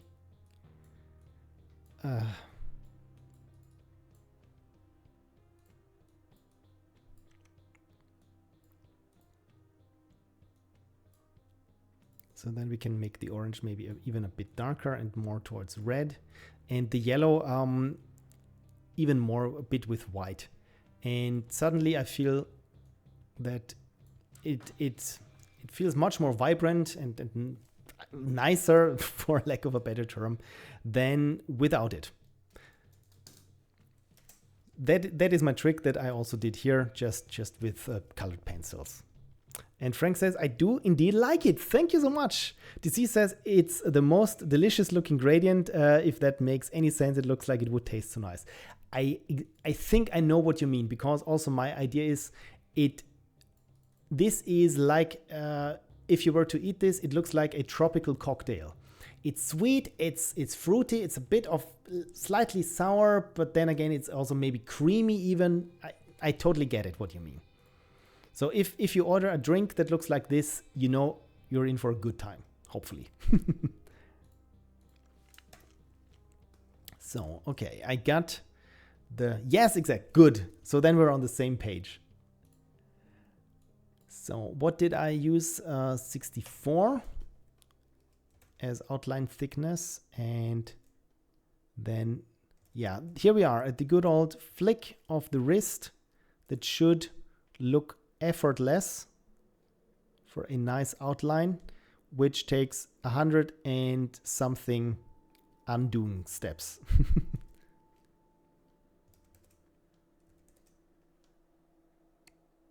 Yeah, this looked nice, almost all the way up. Okay, now the question is, how do I connect these drips here? Because again, this was something that I didn't fully think through when I was designing this as a sticker, which is an oversight on my part, because that's really something that I should have thought of. So individual elements that just fly somewhere without being connected to the main artwork is a problem.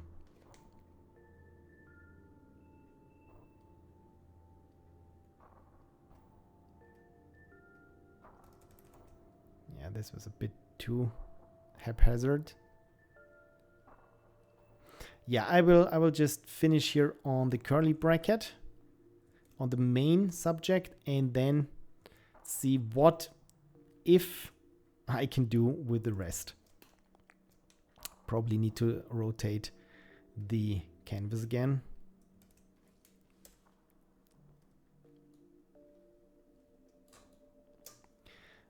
If something looks effortless, it probably wasn't. Very good, very well put. Yeah, indeed. Indeed.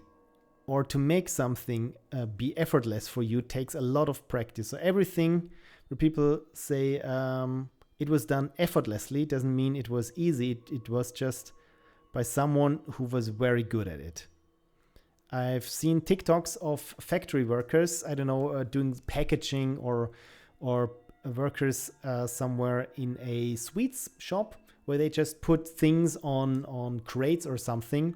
And because they were doing this day in and day out and had to be super efficient with it, it's just a joy watching it, because things happen so fast. Or how they were braiding certain kind of sweets, it just happened so fast. It's like, what? And they just do this like this. It's amazing. This is true skill. It's always fun to watch people just be amazing at what they do.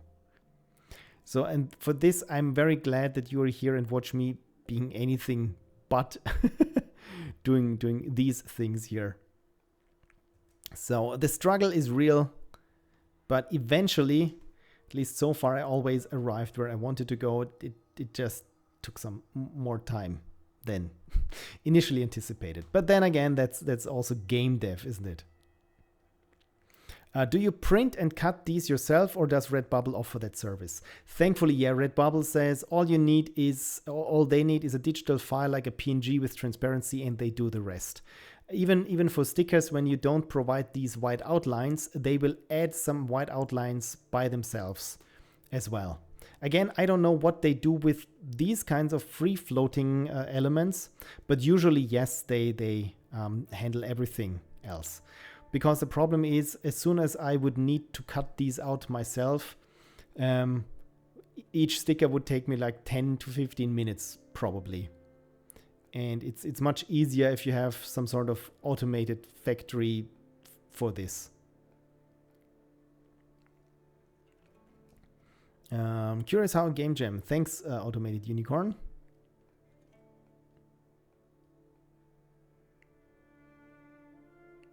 But yeah, it's interesting. As soon as you do something yourself, suddenly you realize why things aren't as easy as you thought they were when you start out. Because like this one here, what to do, how thick should the outline be? How should this connect to the other part? It's all those very specific questions that you have to answer. And if you answer them correctly, it looks good. It looks right, and no one's going to question it. But if you don't find a suitable answer, it won't work, it will look crappy, and yeah, you will make a fool of yourself. So yeah, I really don't know how to fix this yet. But for now, I think I have the outline so far ready, and now I can experiment and see how to connect these things up. Frank says, I suspect those free-floating things will end up being connected.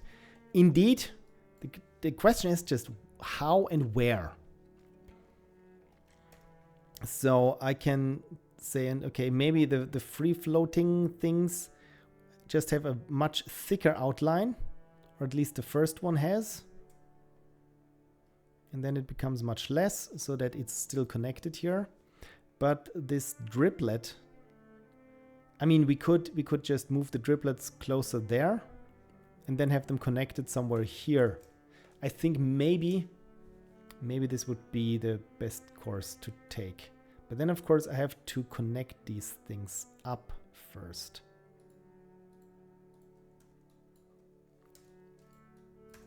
Because now I started with the outlines. Yeah, let's try and do this. That I take here the sweat drips and put them closer here. Just move them slightly closer together, and I think it still reads as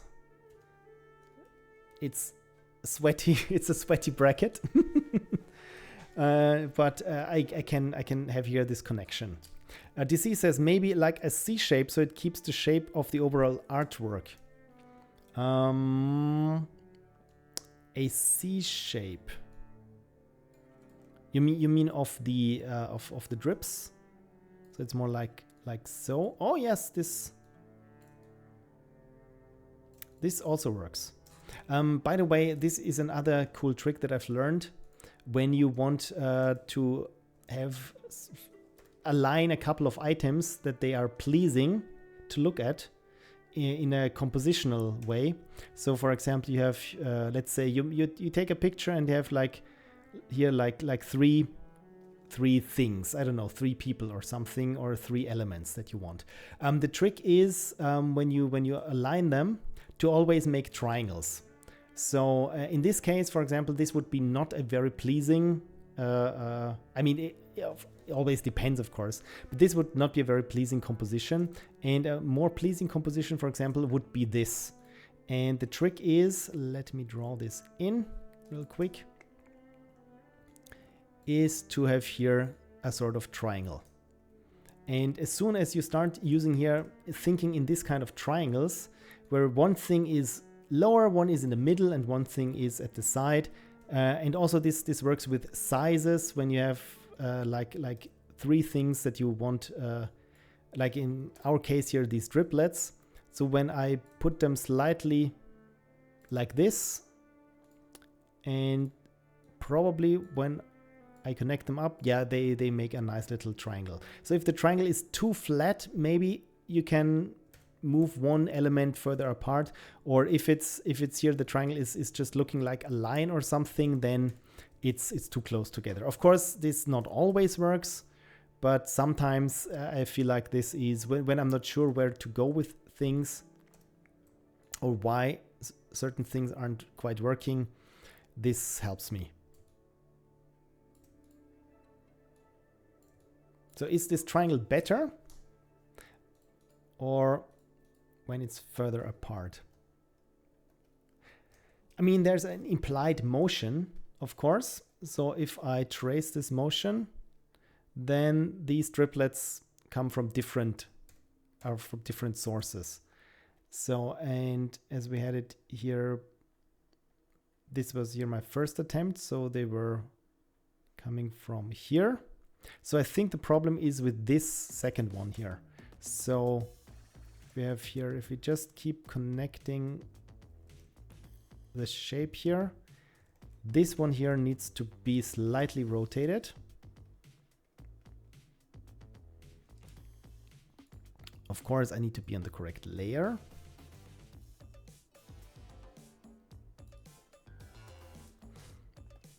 And when I follow it, yeah, I think this works better in terms of origin. Yeah, now we're talking about the origin of sweat drips of a of a curly bracket that's just for a little sticker. But I like it actually when things suddenly start to develop a certain depth that you never expected it to go. You could also put the little dust puffs a bit closer to make them connect better. Probably, yes. Everything for realism, exactly. I mean, yeah, the thing is this realism?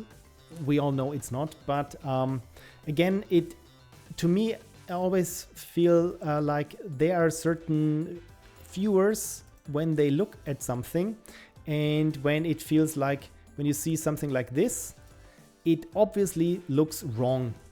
And many people just can tell you it kind of looks off, and they don't think about it, why it feels off.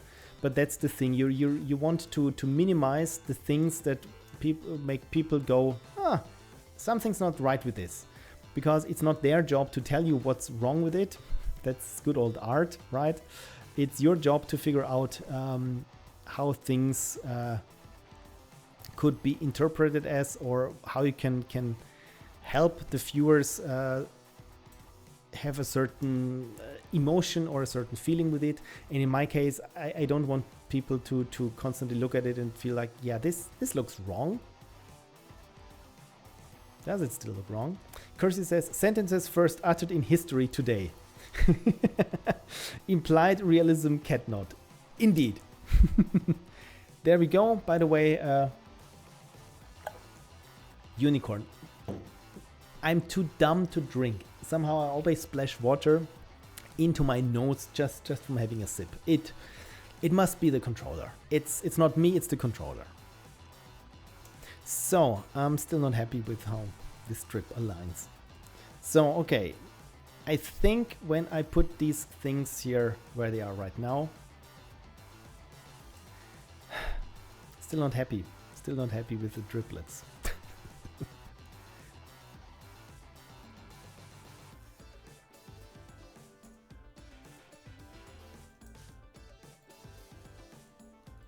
To have it here, maybe in this little semicircle.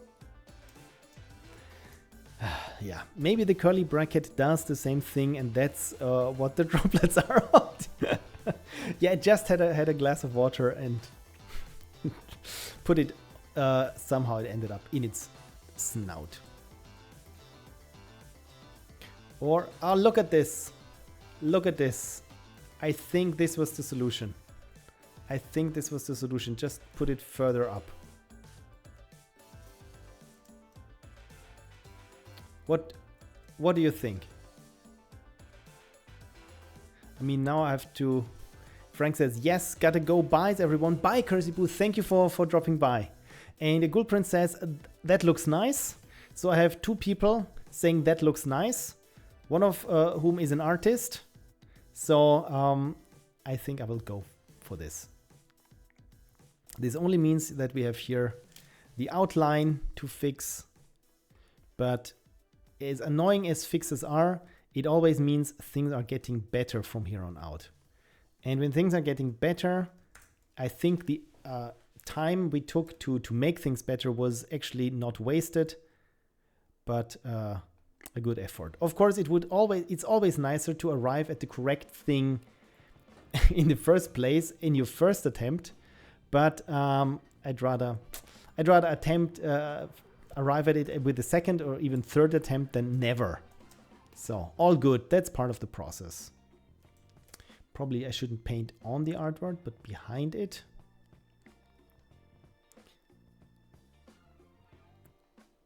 There we go. Now the dust plumes connect.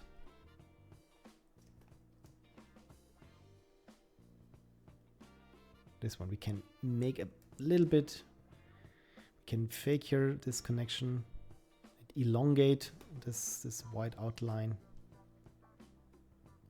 I mean, this one could be a little thicker anyways.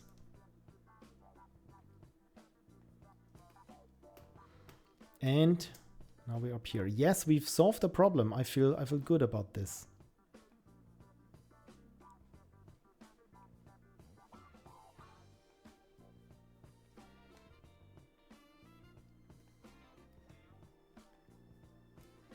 So, nope, this was just a different color.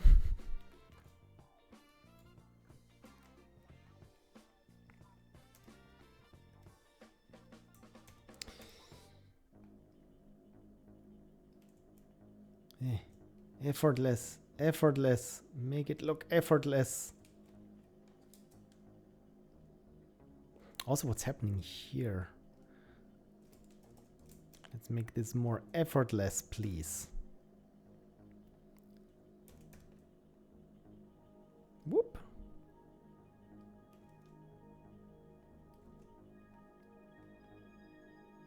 Yeah, that's how should this connect into the driplet without being all jaggedy and uncertain. An uncertain brush stroke. Maybe, yeah, if we do something like, oh, what did I do? No. I always hit X to switch to an eraser, but this is not how it works in Photoshop. X means it just switches background and foreground colors.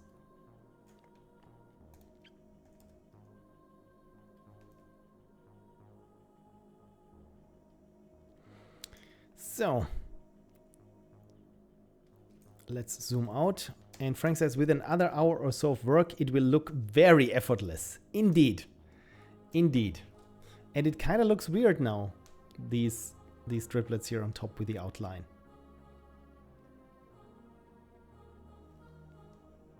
Something's not right here.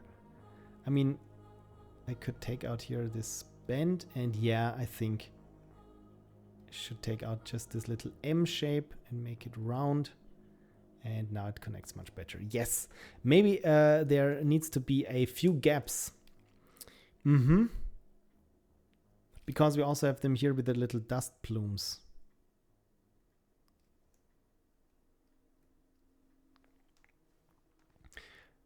Okay, gaps. Where they make most sense would be something like here.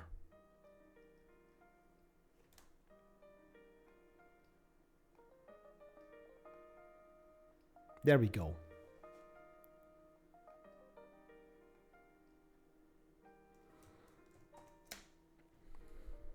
Yep.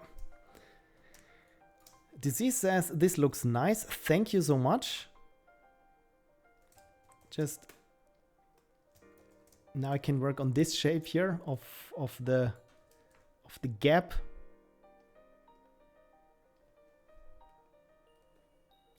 But I think this is it. Thank you everyone for helping. Cool. Okay, what I see now is that this is not thick enough here.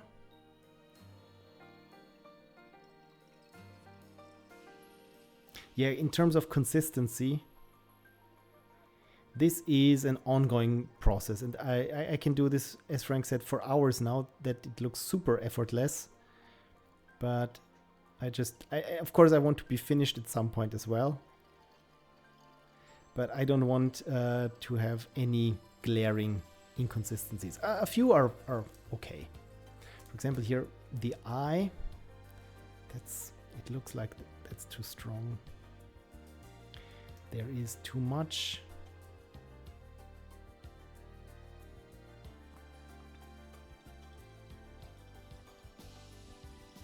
And again, it's too much. Let's do it like this. Nope. Ah, good. Frank says excellent, and the Ghoul Prince says, like I said earlier, too cute. Good. If it's too cute, then it's just cute enough. Cool. So that's Curly Braxton. So let's save Curly. But first, let me get rid of all the things that I do not need. Maybe we can increase a little bit here the dark contrast so that the colors pop slightly more. Yep. So if we watch it on a bright background, we can see better that the colors pop slightly more now. Cool. Save.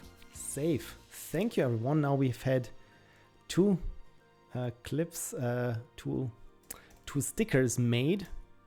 Maybe, I mean, I'm about to wrap up for the day, but maybe I can do another one. So what do we have here?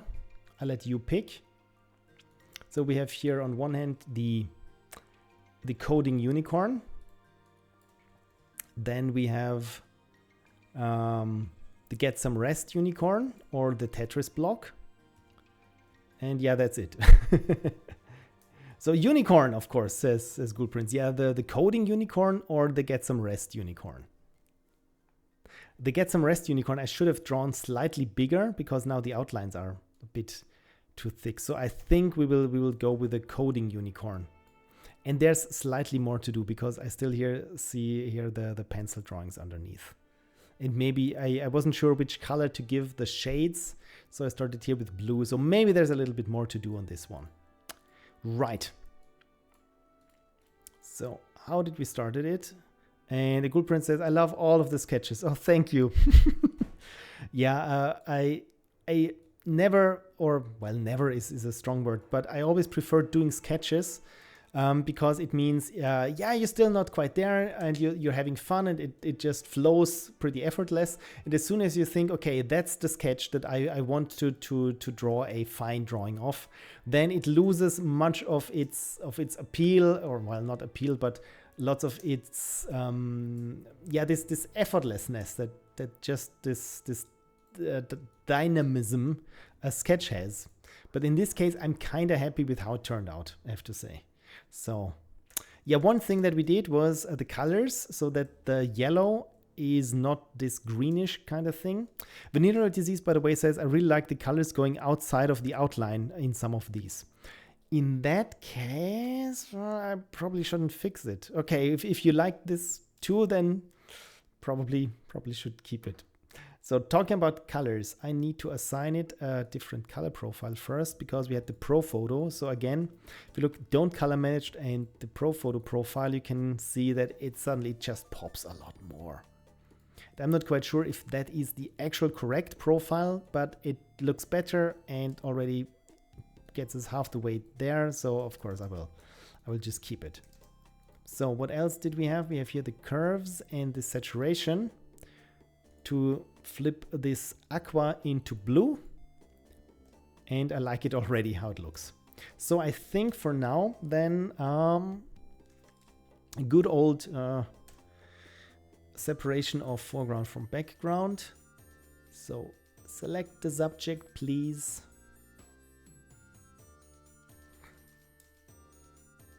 Frank says, I definitely like them as pencil sketches and not as clean line art that may or may not once been drawn on paper. Yeah, I think so too. So this is why I drew them with colored pencils, because that's something I haven't done in a long time.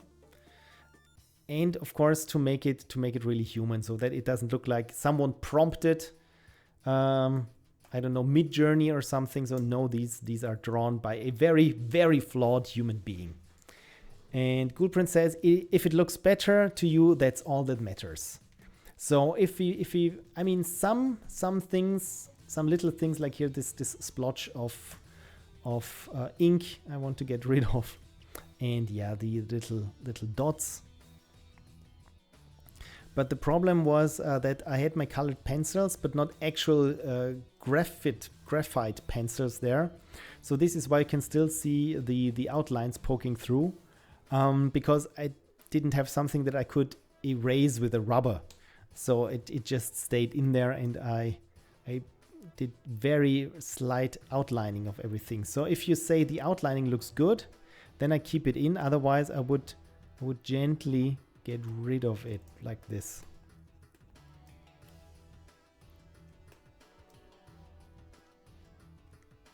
This unicorn has the correct number of hooves, so it's definitely human drawn. Good point. Yeah, it's the good thing is, I mean, well, good. At some point, AI, or well, it's not AI, it's machine learning. It's the large learning models. They have grown better at producing more realistic looking things, but I always feel it looks too good now. It's never where you have like an hesitant stroke or something. It's always like super final rendered and perfectly shaded things of, I don't know, things that couldn't exist or no artist would draw this way, because they, while you're drawing something like a mechanism or something in your head, of course you always think about how it looks or how it works underneath in reality, and LLMs only make sure that the shading looks nice. And if, I don't know, some joints are connected and or other things, when you think about it, it makes no sense. This could never work. Then of course this is usually how you can tell if something is AI, or some things are connected that shouldn't be connected, and so on. I said AI again, which it is not. So why am I not painting in full screen? So then of course we have here this little counter that should be transparent. And the question is really now, how much of it do you enjoy, when how many flaws are still okay for you? Because yeah, as the original artist, I only see the flaws of it. So this is why I want to do the cleanup here. But of course, if I do too much of cleaning, then it loses this human touch.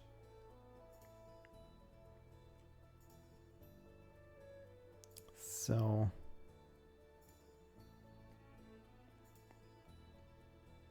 good.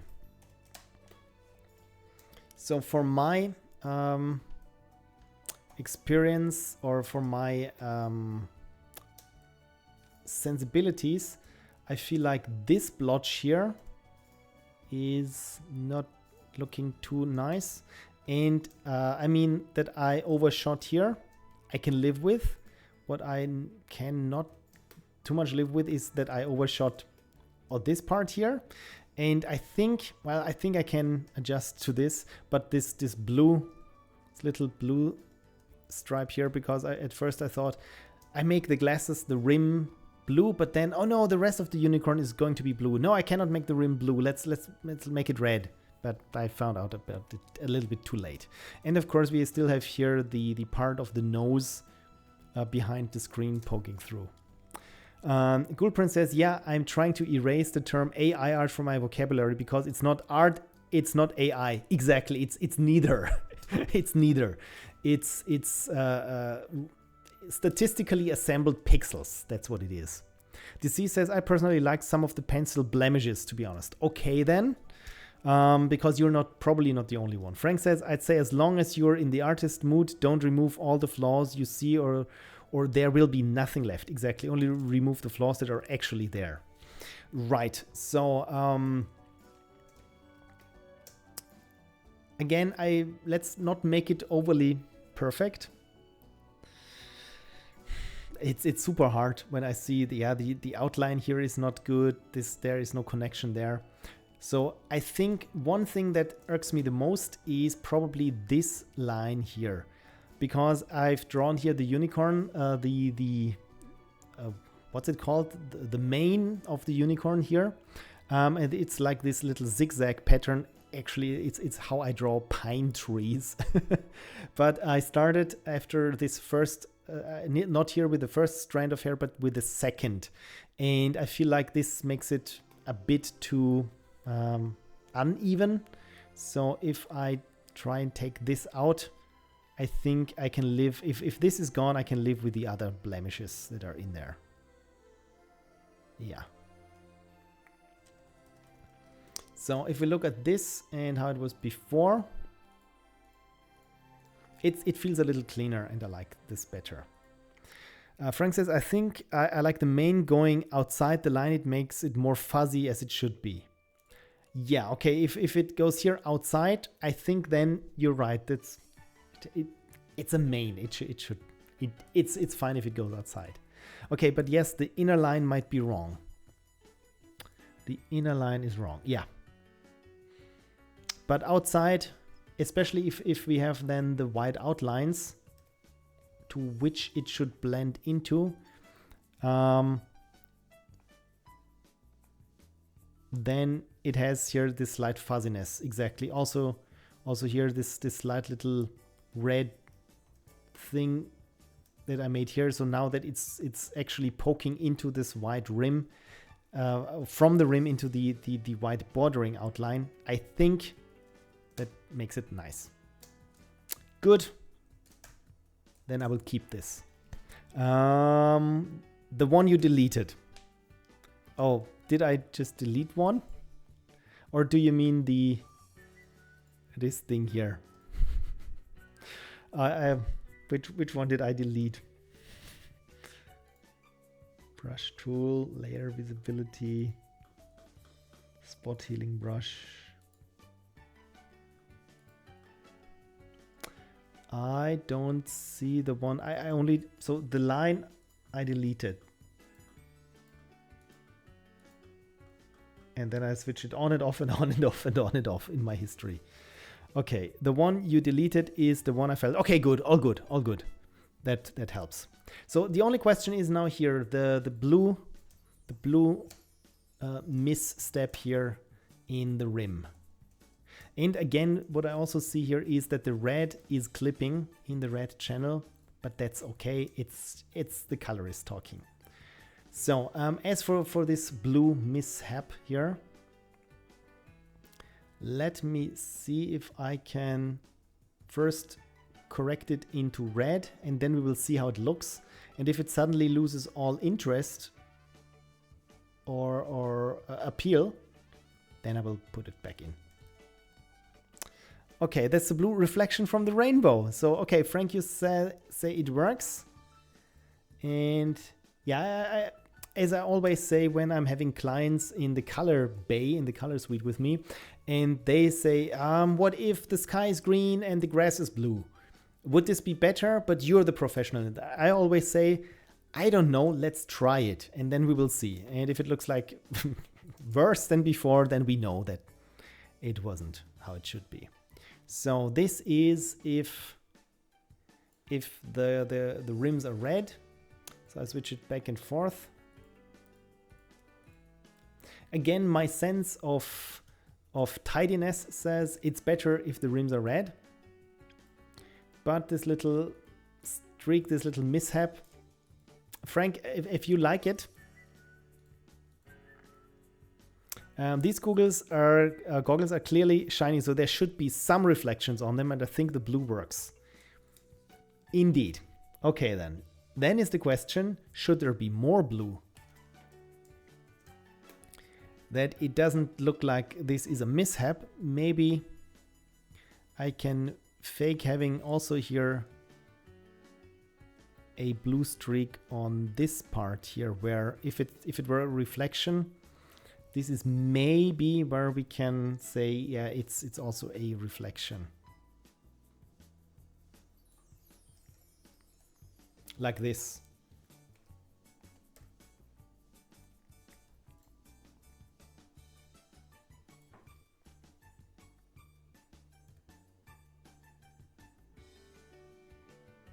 And maybe here. Add more blue is my gut feeling. Makes it a proper reflection. Yeah.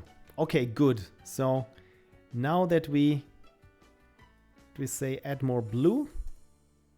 Well, that's maybe a bit too much. But then again, I mean, we can we can do also this, which kind of actually, well, let me. I mean, this would change the entire feel of it, but if I just do this, it kinda Balima the best fish is here. Hello, my attractive friends. Hello, attractive fish. Frank says my brain unfortunately did not come with a ray tracing module. I'm trying to think of how things are curved when there's blue comes from. Not easy. Yeah, this what you're saying is exactly what I was thinking, what I've been thinking since I'm doing photography and 3D art or 3D modeling and rendering. Most of the time, it's where is this light coming from? What is this light hitting? Why is it casting this shadow? And so on and so forth. So yeah, you're thinking like a photographer, or you're thinking like a 3D artist. Balima says, oh, hello. Yeah, exactly. My brain unfortunately did not come with the ray tracing module, says Frank. DC says, ooh, I kind of like it. And a Gulprint says, and cause that red is the only red in the picture, so the blue ties it together. That is also true. I think Balima needs to see the bean sketch. Oh, yes. Let me show you here. This is, what did I call this little fella? Java McBeans. So this is a button, and hopefully we should have it also as an emote in the chat at some point when I get to it. And this is Curly Braxton. It's our runaway curly bracket. And right now I'm doing here the cool coding unicorn. And I just added some blue here. And now that I'm toying around with just overpainting things, I'm trying to see, or I'm to figure out if it would be cool if I just do something as crazy as this overall. That I just do some manual stripes like this that change the entire hue of everything. And like I said, I have to say I'm not fully against this.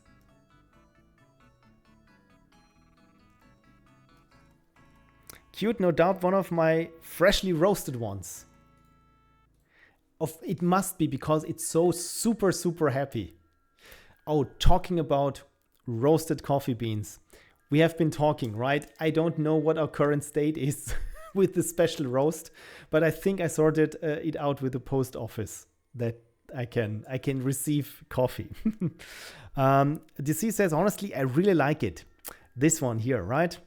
I do too. I do too, because we have it here reflected on the notebook, and it gives it just more colors even.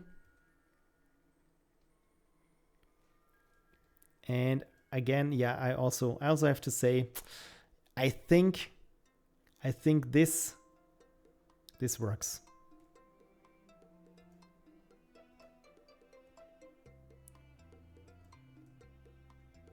Because I mean that's a trippy looking coding unicorn. If you soften the blue stripe edges, I think it would work well. These ones here, right? Yes, I can. Let's make them a little bit fuzzy. Where are Phil's brushes? Phil's pastels, Phil's scatters. Let's go here with a charcoal. That's a bit too big and too soft. I think I have a pencil here. Rough pastel. Yeah, that's the one. That's a bit too small for brush. But if you like it, see those little experiments where you just go crazy and go over the entire thing, and suddenly, hey, if it looks better, then I'm all for it.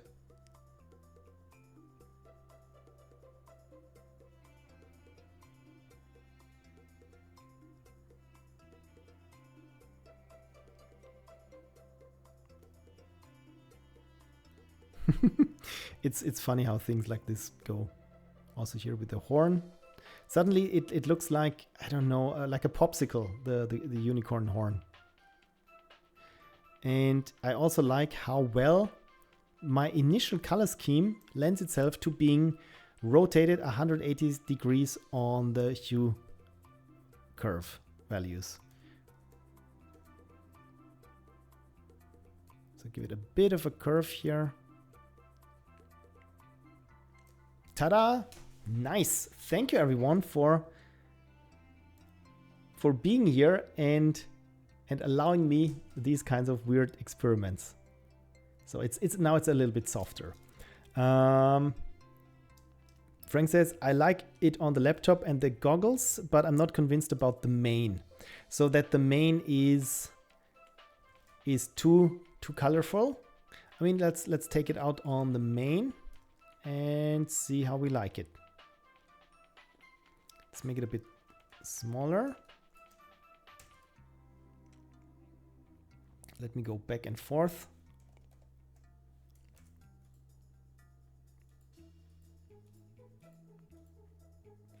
I mean, maybe it needs to be different on the main. where it's like one is blue or there's just a shadow underneath. And the shadow of each strand is like so. I think this could work, perhaps. Stupid keyboard, goggles, not Googles. Very candy colored, indeed. Yes, I think that's that's what makes it so appealing. It looks like candy. Balima says the status on that is sooner rather than later. Oh, good. I wasn't sure that were you just waiting on my go or something. I tested my coffee bags being handled by the postal service appropriately protected by packaging by sending some over to Queensland to a friend. He reported that the bag had split open during transit. Oh dear, oh no, the only good thing that comes from it is that the postal office will smell delicious for 2 days. Do your bags have these little air valves, says Frank. Oh yeah, I've seen those with packaged coffee. That makes sense. You know what? Now that we have here done this weird thing, let me see if this could be a style that could maybe work here with Mr. Beans as well. Or if it wouldn't make any sense because then we have a blue coffee bean and that's super weird.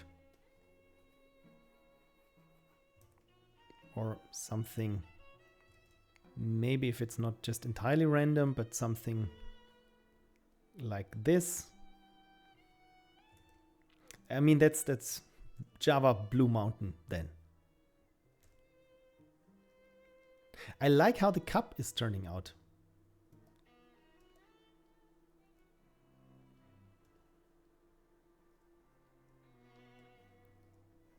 But it could be a bit, the impression could be, yeah, that's some moldy bean.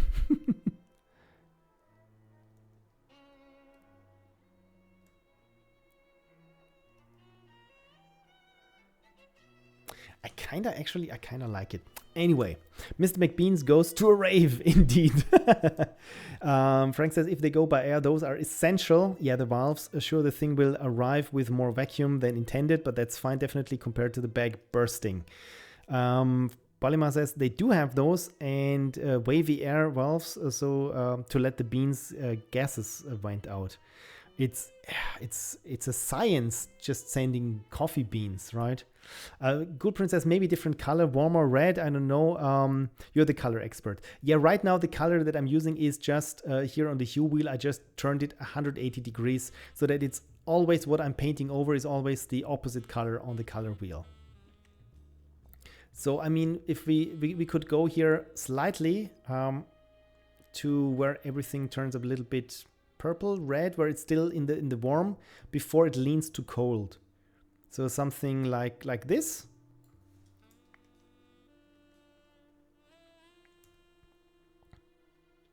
Then have half the coffee cup be of this color. Opinions? And Frank prefers the old bean, and I'd like to see that red sounds like it could be nice.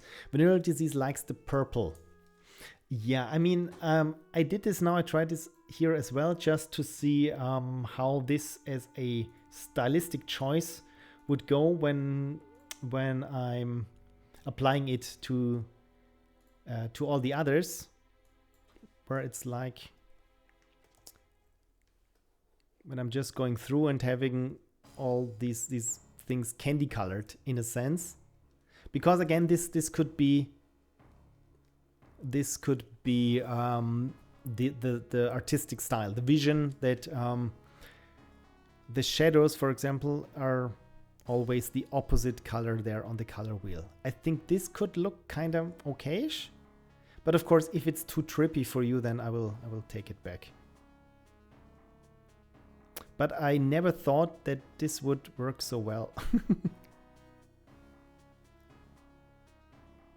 Or should we keep it as a shadow kind of thing? Okay, now down to the beans. Gulprint says, I like it better. Frank says, I see the rainbow effects on the unicorn. They fit very well, but not really on the others. Good point. I mean, on the bracket, maybe. On the bean, probably not that much. I mean, since again, it's the The bean is the only thing rooted more or less in reality. Let's try it like so that I keep the bean as it is, but have the trippy effect on the mug.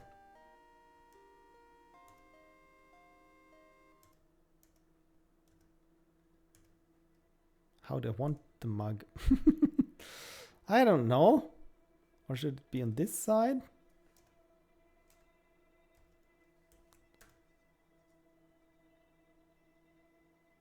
Huh. Maybe like this. On the bracket, it just makes the entire thing loud and busy for me. Yeah, that is true. I mean, now we have, before we had one gradient. Now we have one gradient and opposite colors. Yeah, this makes sense. This is much cleaner then. Yeah, the problem for me is with this thing, what we did for the unicorn, now I have a hammer and everything is nails.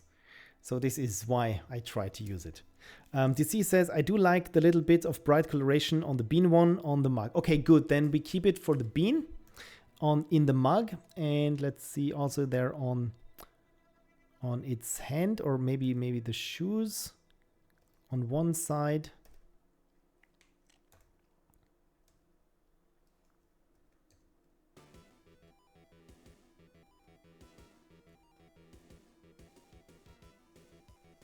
So that we have here this gradient of blue and green on the feet and the hands, and otherwise the bean remains as it is. Okay, the mug getting some more color works. Good. Frank says, if you ever make the bean into a mug design, try putting the entire design on the bean's mug. So if I make a mug of this, then we have an inception where the bean is drinking itself from the mug. You mean this? DC says, but I'm like a child. I like loud colors. I mean, for this, then we have the unicorn. Let me save this. Why didn't I save this? Unicode. That's the joke. That's a Unicode. Inception bug. Mug. Why did I say bug? Cool. All right.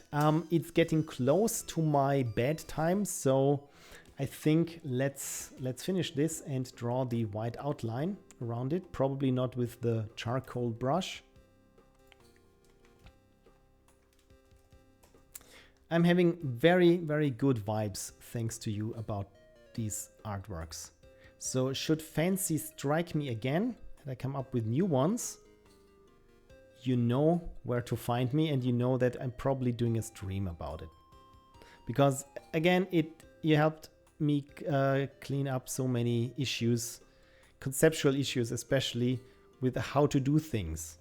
So here we have the slight lines that the coloration that goes beyond the outlines, which I think we've established is kind of charming actually, and makes it this wild fuzzy unicorn.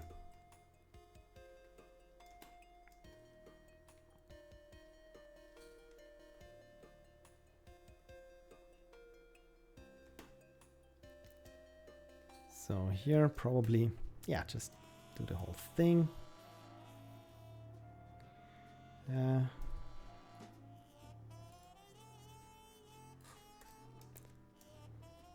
Yeah, rotating the canvas. This is for all of us who do not have this, cannot actually paint on the screen. I think this is the one thing that I wished for the most, was that I get this, I think it was called Intuos Cintiq or something, where you could actually draw on the display with a pen.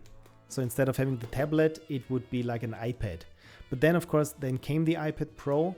But before that, I had the chance to paint an actual Cintiq, and I realized what a hassle it was, because I mean, it gets warm, you still paint on a glass and are somewhat removed from the actual screen where the paint should go. So it feels like a bit floaty. And of course, it is a screen. You have to connect it. You have to tell Windows, yeah, this is another screen, and it's heavy if you have it on your lap, and it needs power and everything, and it's cables. And so I thought, you know what? I'm actually happy with what I have. Look at this. That's a nice sticker, isn't it? I just doubled it. Let me save this again. See also Happy Pigs on Mean Beat Packaging. Oh yes, we also have this. There is this one spice that you can put on chicken, and the logo is a cartoon chicken holding a roasted chicken and sprinkling on the flavor on top of it. If you look at it a little bit too long, you all see it's just horror.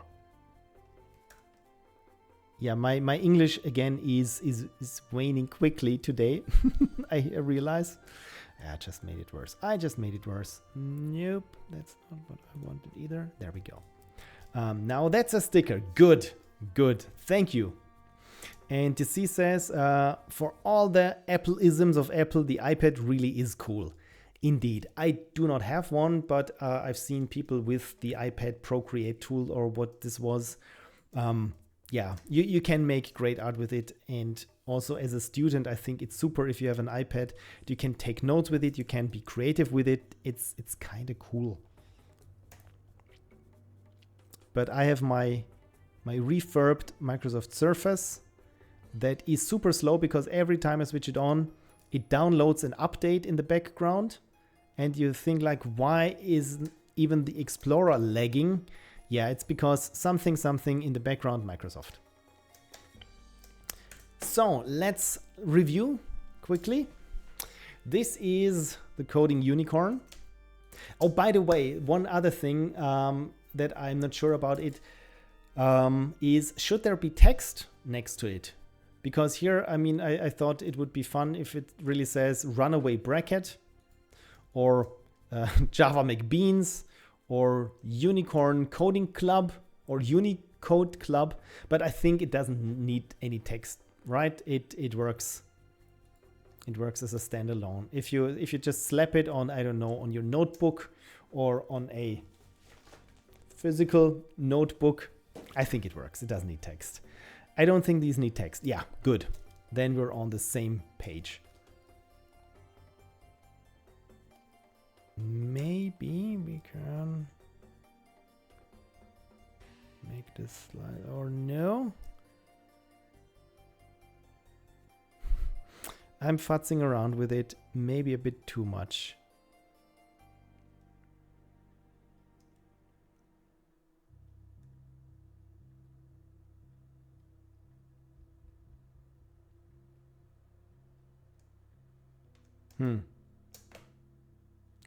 Yeah, okay, without text is better. Agreed. The curse of the polish. Yeah. You're never done. Art, as they say, is never finished, is only abandoned. And I think that's a bit harsh. But then when you think about it, I have made a game on Steam. I released it 10 years ago, and I still have some and half finished patch for it. But I don't wanna. I don't wanna, and I don't think I even get the original project open again anyway. So let's save this. And Frank, I will look into making a mug just like this with the pink and the orange and the yellow and this sign on it. And then, of course, maybe make a mug out of Mr. Coffee. Have you ever read Leaf by Nigel? No, I have not. I have not. Now I have to let me Google that for me. Leaf by Nigel. A short story by John Ronald Royal Tolkien. Never heard of this guy. It's a shortish story by J.R.R. Tolkien.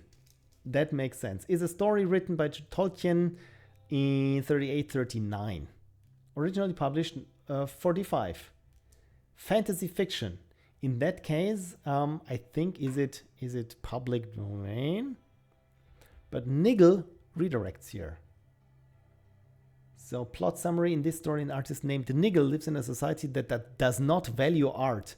Okay, I'm sold. This sounds good. Thank you for the recommendation. Cool. So let's one last look at it. Sticker number 1, save. Sticker number 2, save. And sticker number 3, save. Wonderful. Again, thank you all for helping me out. There we go. And being here and reminding me to hydrate. Again, probably should hydrate. And yeah, my next steps probably would be to make these as stickers and put them either as stickers, as emotes in the chat. Especially the coffee one. I think we can all agree that the coffee is really what you need in a chat. And as for the others, well, I think I will have them as Patreon rewards, because I think most of you are already my patrons, and I mean, you helped me make them. I made them for you. It was fun. You helped me right now. So hopefully you can expect to receive them at some point. Yeah, I want to make them Patreon exclusive, so that it's my little way of saying thank you. And again, I'm very, very grateful that you value this kind of weird art things. Tolkien always said he disliked an allegory, and then he wrote that. That's a good point. Yeah. And it was very nice to catch this stream. And Renelius DC says, "It was fun." And again, as always, I say it when I mean it, and I mean it when I say it. Thank you. This wouldn't be possible without all of you, my wonderful internet friends. It always is fun and nice, just chilling, hanging out with you, being creative, and just talking shit about Adobe. With that being said, have a wonderful week. Next week, hopefully, I can do Sunday.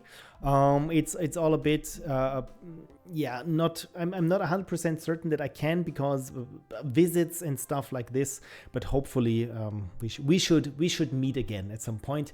I will be a better person, try to keep you up to date on the socials, not just 5 minutes before it, but when actually, not when it happens, like 6 hours in advance or something. Right. See you later, handsome friends, says Balima. That's a wonderful catchphrase. I will hijack this one and I say, see you later, beautiful, wonderful, amazing ladies, gentlemen, and unicorns, and have a wonderful week. And yeah, hopefully see you next week. Bye-bye.